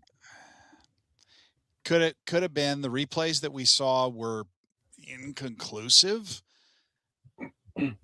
but there wasn't even any conversation. There wasn't a flag down and conversation that was had afterward, which is at least what I would expect.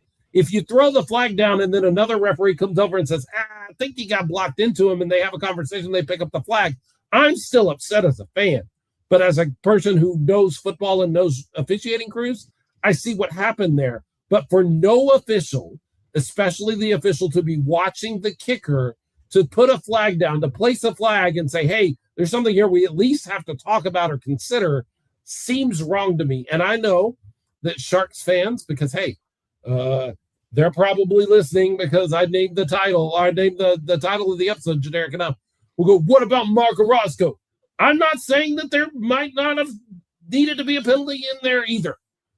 I'm just saying I don't understand. Like, kickers are so because April brings up a good point.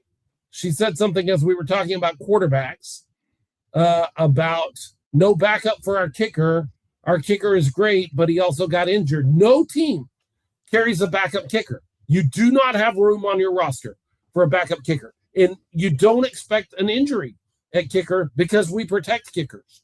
And so for two kickers to get injured in the same game is unheard of. Unreal.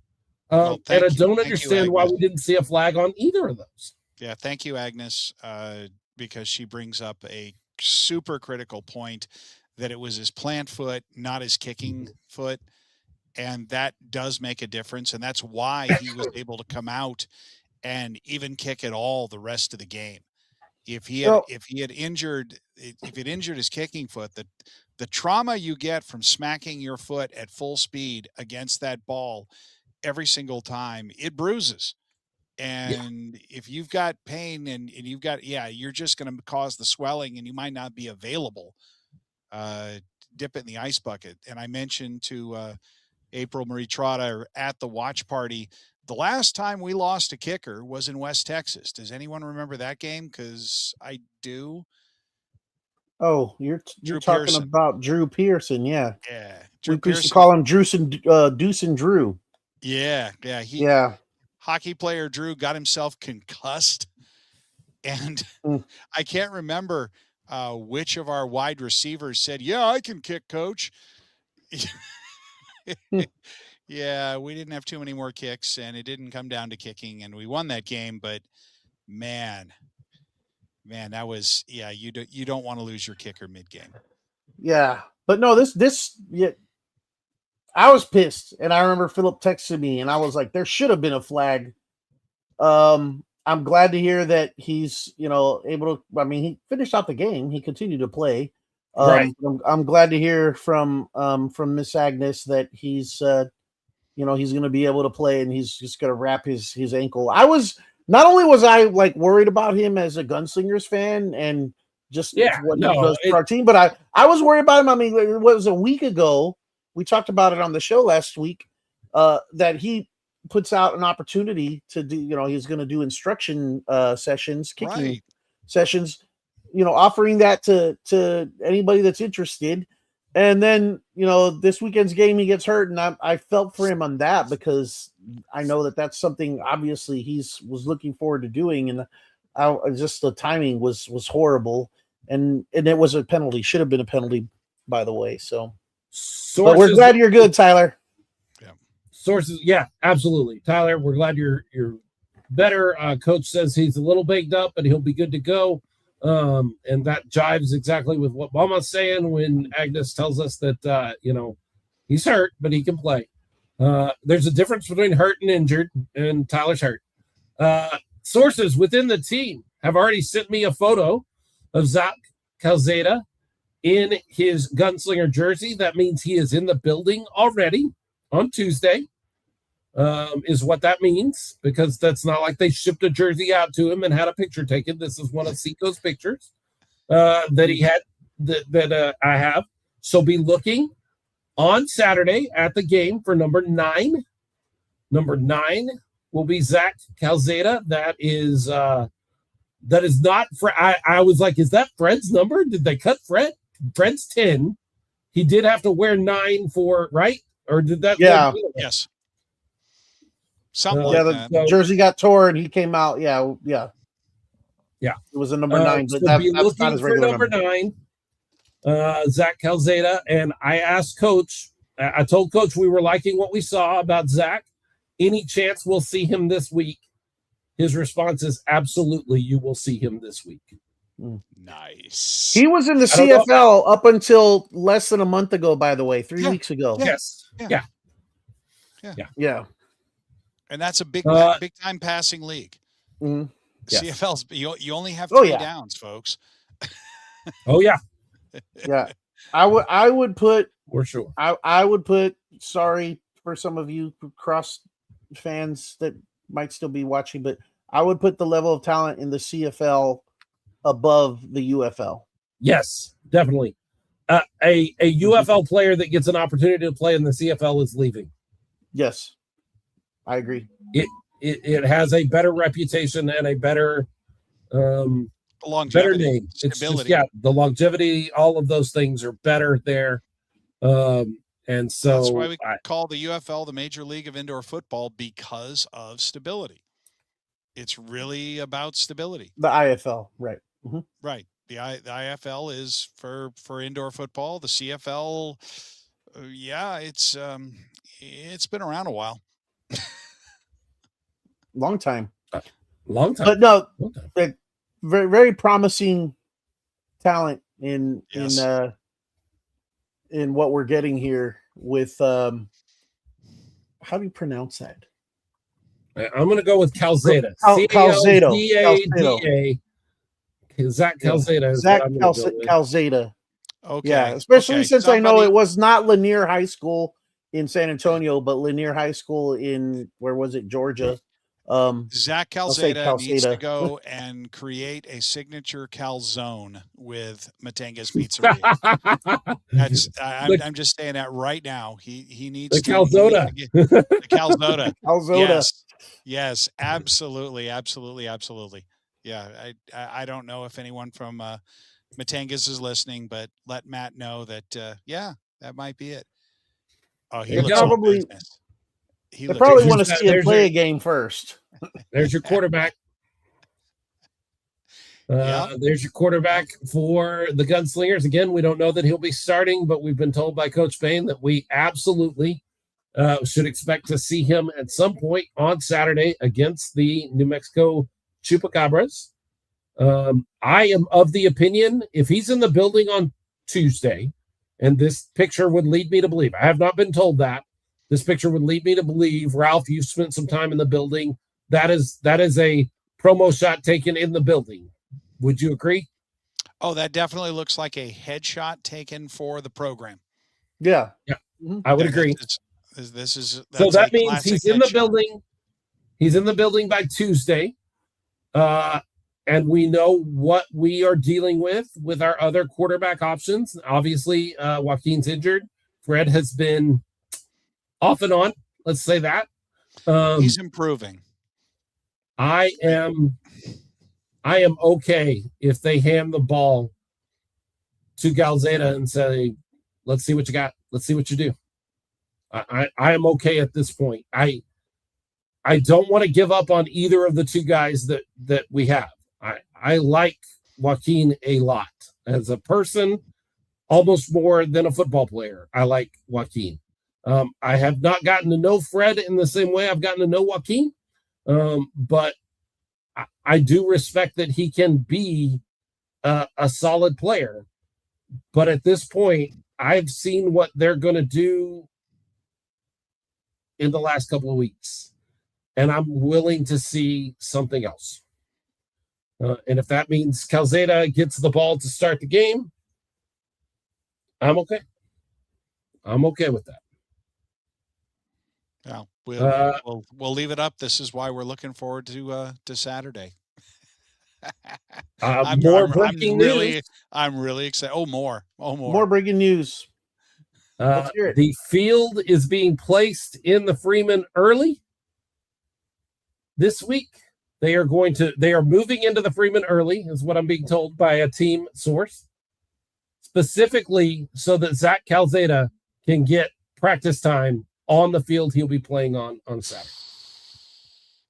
They are making an effort to make sure he gets as much real world in moment experience, because this is quick. Even if he got in the building yesterday, playing, not being a part of the team in week 10, not week 10, because we had 3 weeks of week 13 and starting for a team or playing for a team on week 14 is quick. It's a quick turnaround. And so they're getting him as much opportunity as they can. So news coming in as we speak. If you're not watching live and you are watching after the fact or listening after the fact, the Gunslingers have brought in a new quarterback, Zach Calzada from A&M and Kentucky and UIW. He played college in all of those places. Most recently, part of the Ottawa Redblacks in the CFL, and he was released there in mid-May, and now he is a San Antonio Gunslingers quarterback can we expect to see him on Saturday on the field? Number 9, Calzada. We'll see what he has. We'll see what he does. I like it. He had a lot of success at Incarnate Word. And yeah, he did. He really did. Yeah. 11-3 in 2024. Yes, 11-3, 6-2 the year before in the games that he started. 6-2 in those games, but had his best completion percentage of his career that season, and had the best quarterback rating of that season of his career in college. I'm with April. Show us what you got. Let's see it. There's no reason. Different game. It's a different game. We know that, so we still got to see it. I really, truly believe that this team, and especially this offense, has been it is not an ineffective offense. It has been ineffectively executed. Not executing. Yep. Inconsistently executed. Let's go with that. I like that better. There have been times where it's like, wow, I love it. 3rd down, 4th down conversions happening. And then we blow up on 1st and 2nd down. Yes. When they've had to, when you absolutely positively have to get the ball to a receiver to extend a drive, they're able to do that more often than not. And the beginning of the year, they weren't. We talked about efficiency in 3rd and 4th down in early episodes and early days, Philip. I'm kind of happy. I'm kind of happy with that. It's just red zone has been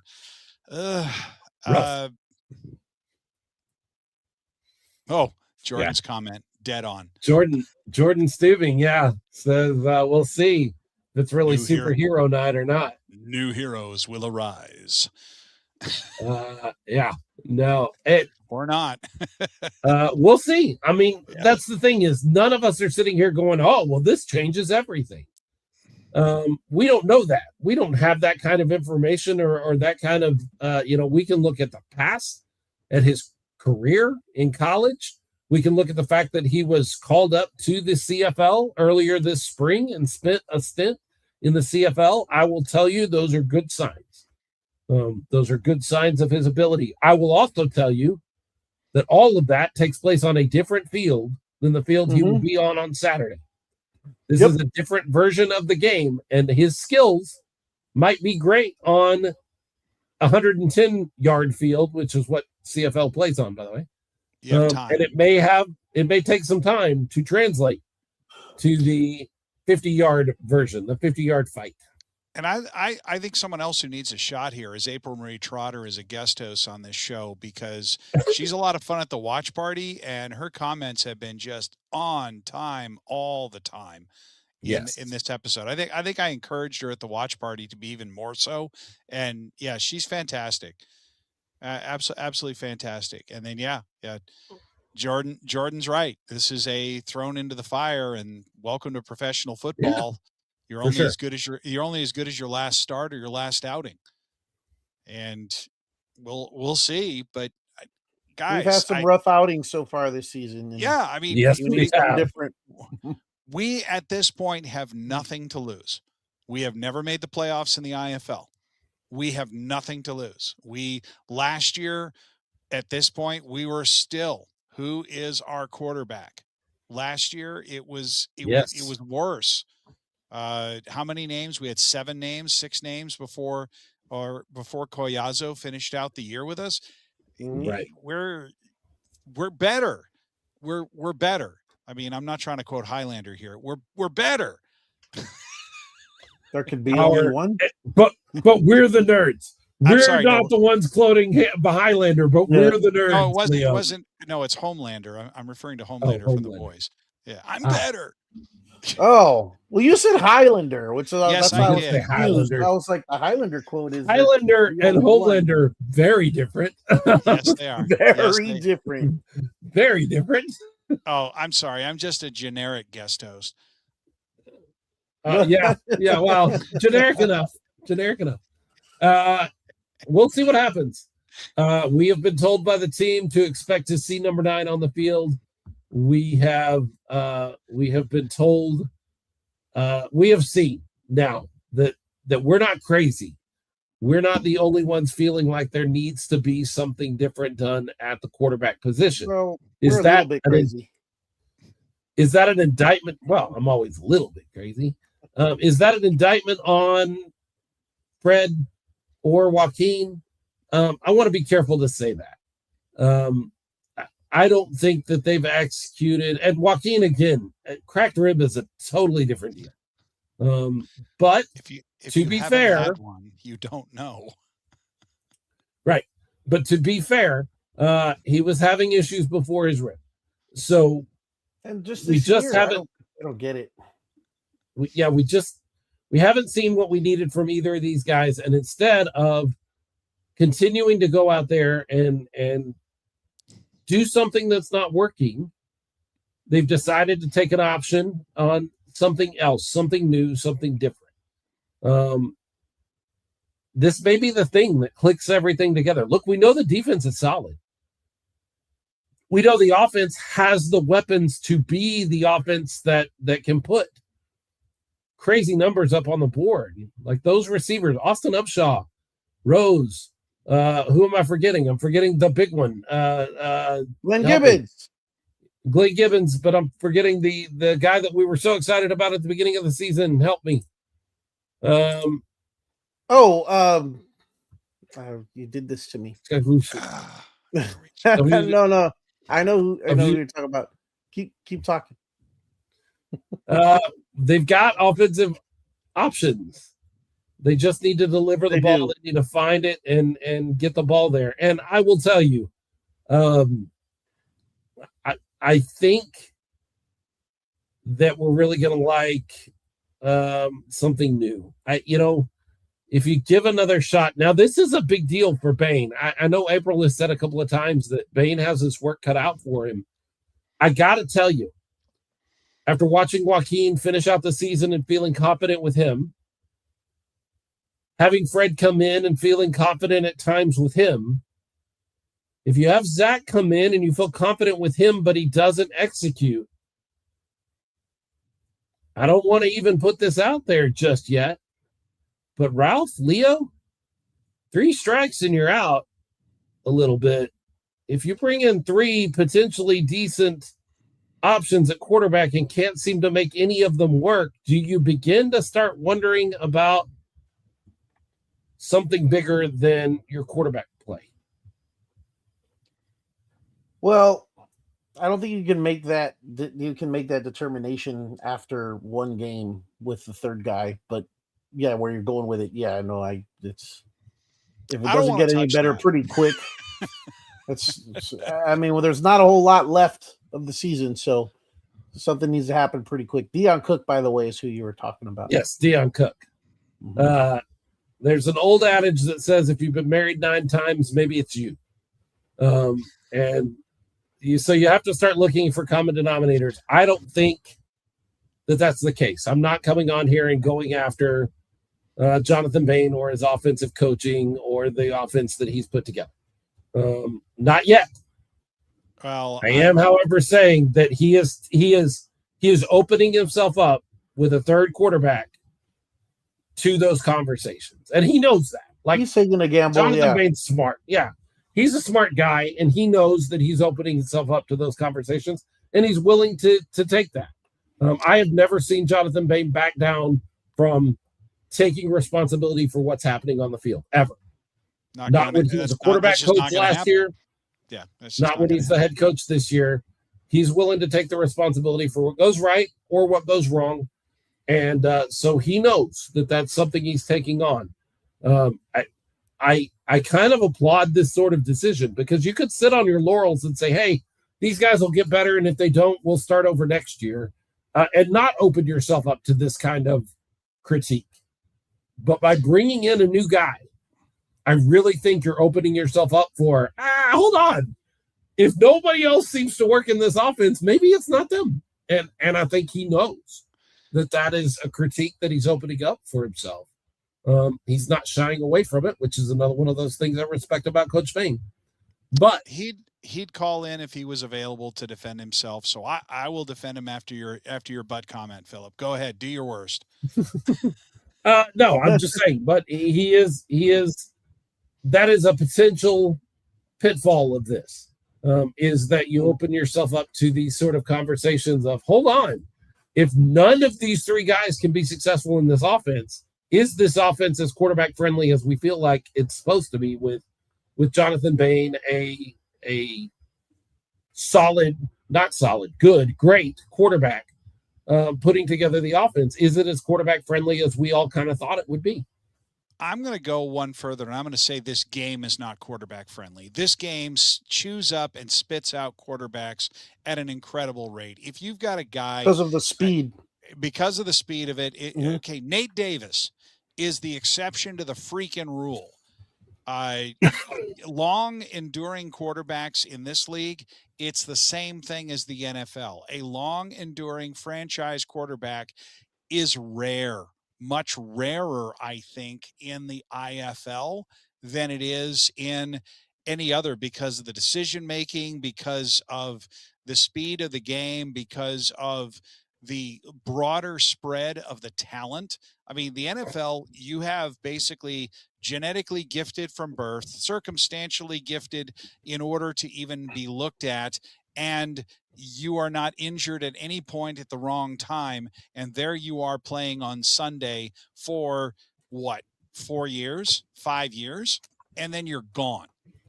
IFL, you don't have those other three things, but it's still the same thing in the end. How long can you last in a professional game? Because, April Marie, I swear, she needs to be a co-host on this show. Nate Davis is 40 years old, and Nate Davis is having a great year, and the Strike Force is well ahead of us in the standings. And I'm not going to say anything against their coach, because I like their coach too. He's a young guy, also a good-looking guy. As a matter of fact, separated at birth, Taylor Janoiser and Jonathan Bane. You can put them next to each other, and I think, they could sell some tickets in a certain demographic in this city and in this world. Jonathan Bane is a really, really good coach, and he's young, and this is his first year, and he has outscripted every single head coach he has faced. Look at our result in the first quarter. Are we ever not in it? Do we ever start really, really badly? No. I think it's important to point to that and say that these are the things that are scripted. Yeah, his prep work is supreme. I mean, who else? When we get off script is when we've been having trouble. Yes, when we improvise, when we get pressure, and the old saying is, when you try to make something happen, what you make happen is a mistake. And when you try to make up for that mistake, you just make it worse. And that's really what I think has been the story on the field, because it's not what Jonathan Bane would have done or wanted to have done if he was out there playing. And he's got to have his players play. He can't play anymore. Lord knows if Jonathan Bane could still play, he would. And so he thinks like a player, schemes like a player. He's doing everything he can to give his players the best chance and his team the best chance to win in that game every single time. He's as frustrated as anyone else with the results. Yeah, more so. I've talked to him after games, and he is just beside himself of the opportunities have been there for us to take advantage of. We're just not taking advantage of them. I'll use that word again, Philip. Apoplectic. Apoplectic. I like it. Apoplectic. This is the Smoking Guns podcast, and we are a podcast that deals with football in San Antonio, specifically the IFL and the San Antonio Gunslingers. We are brought to you by some amazing folks. We didn't even mention that we had, how many did we have, Leo? I don't have the number right on my mind. 6 or 7? I think it was 7. I don't have that either. This is normally an RC thing, but I remember her messaging us about it. Yes. So we're talking about the for the cheer camp. How many kids? Oh The yeah, podcast was able to sponsor thanks really? to our 6 or patrons, 7. Yeah. I, Oh, yeah. I generous remember it was people. 1, and we might be able to stretch to 2 in years Yes. past. Yes. This Yeah, is I remember awesome. those days. This Yeah. is awesome, guys. Fantastic. And that's not thanks to us. Thank you for that perfect Patrons. segue there. Thank you for that perfect segue there, Ralph. That's because I of know our what I'm doing. patrons, because I know what I'm doing. they put a few dollars in the hat each month and help us get some kids to camp, help us pay the bills here at the show. That's Robert Seco, Iris and Mo Ferrante, Jay Washington, Jordan Stubing, Kim and Greg Nelson. All of those folks are spectacular. Even some of those folks going above and beyond their normal Patreon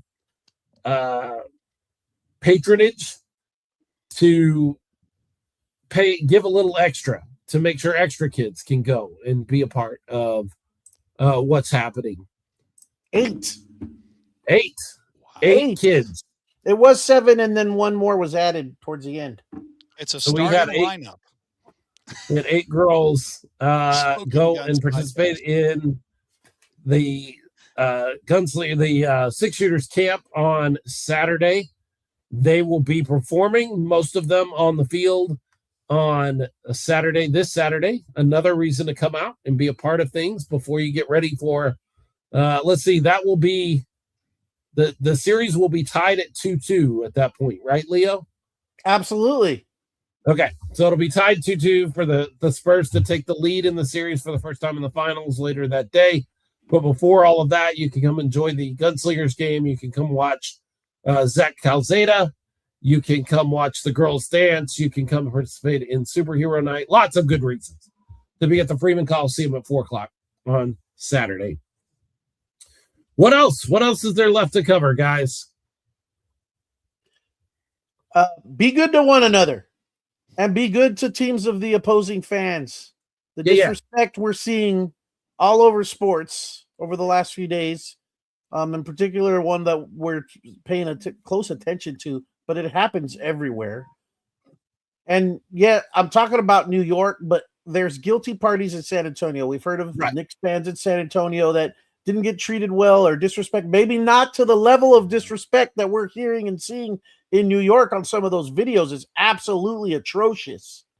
But I'm not just aiming my comments at any one group of fans. We should all be respectful of one another. It's okay to be competitive. It's okay to do a little smack talk.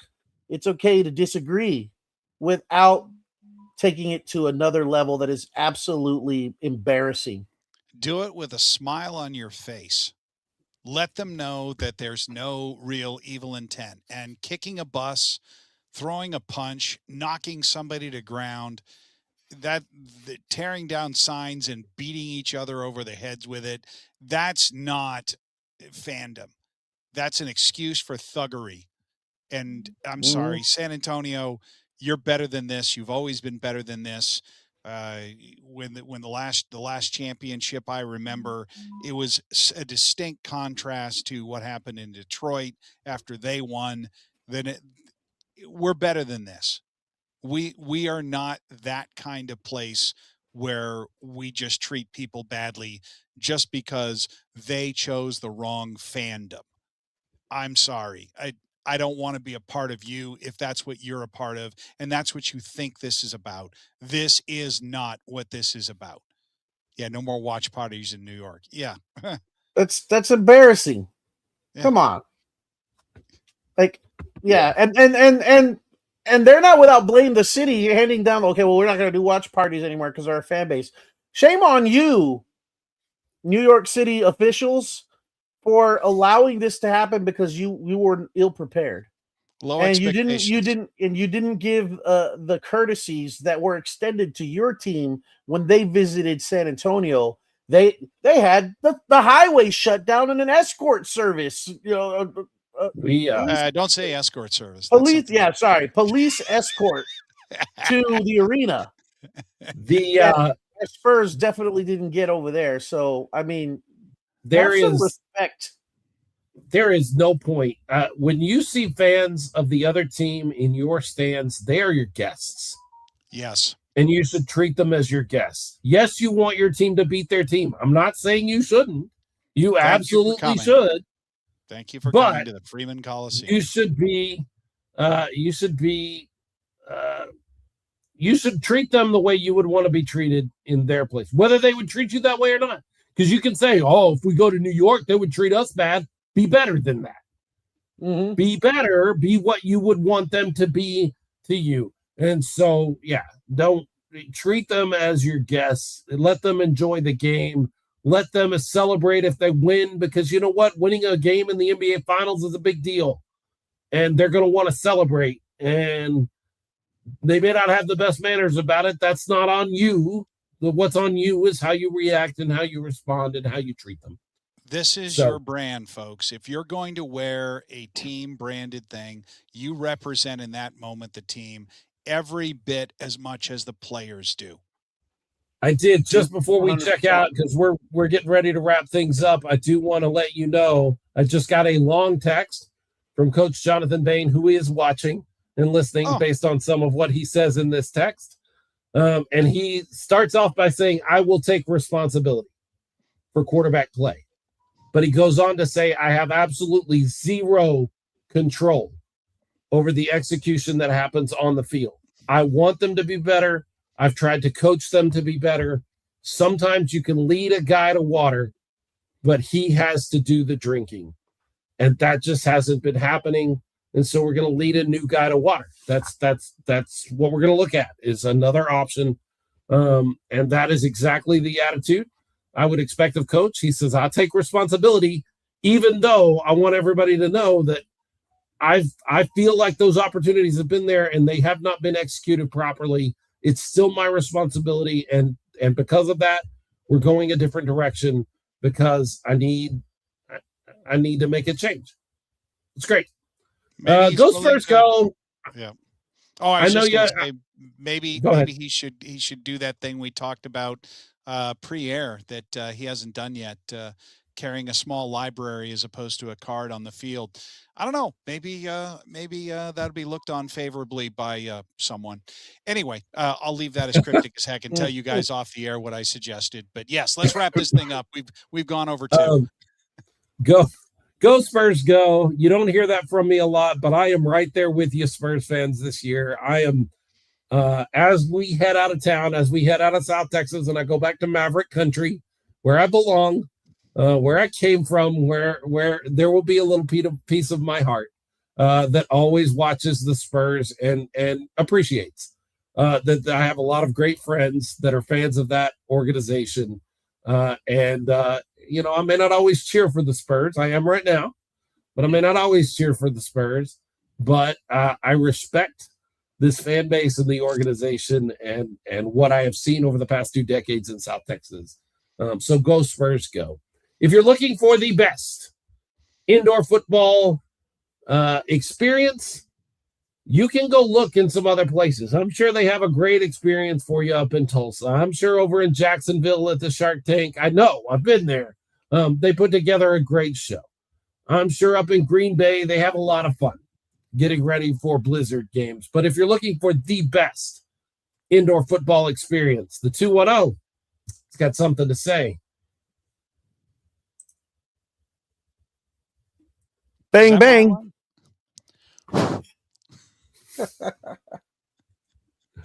Work in progress. I didn't. And we're clear.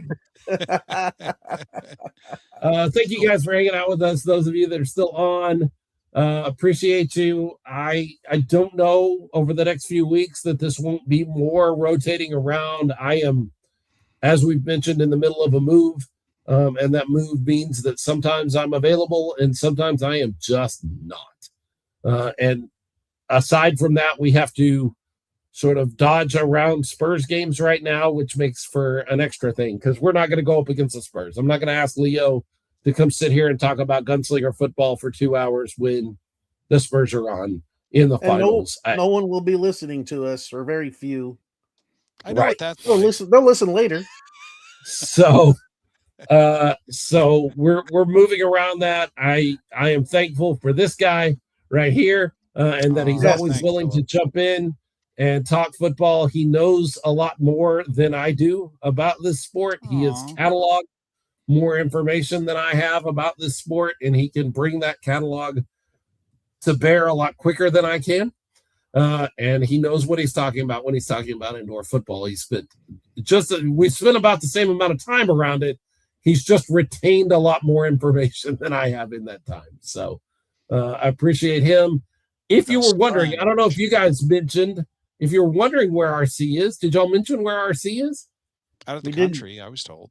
She's out of the country. She is over across the pond and in England. So having a great trip over there. She sent us a couple of pictures. She's having a great time. She'll be back maybe in time for next week's game, next week's episode. So we may have her back. Thank y'all so much for hanging out and spending time with us. Go Spurs, go, and let's see what number 9 brings to the Gunslingers. We'll see what happens on Saturday.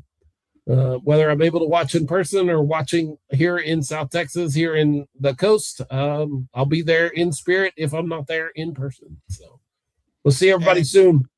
Yep. Bye, guys. What do you got? No, we're good. I was going to say we'll be chatting in Discord in all likelihood.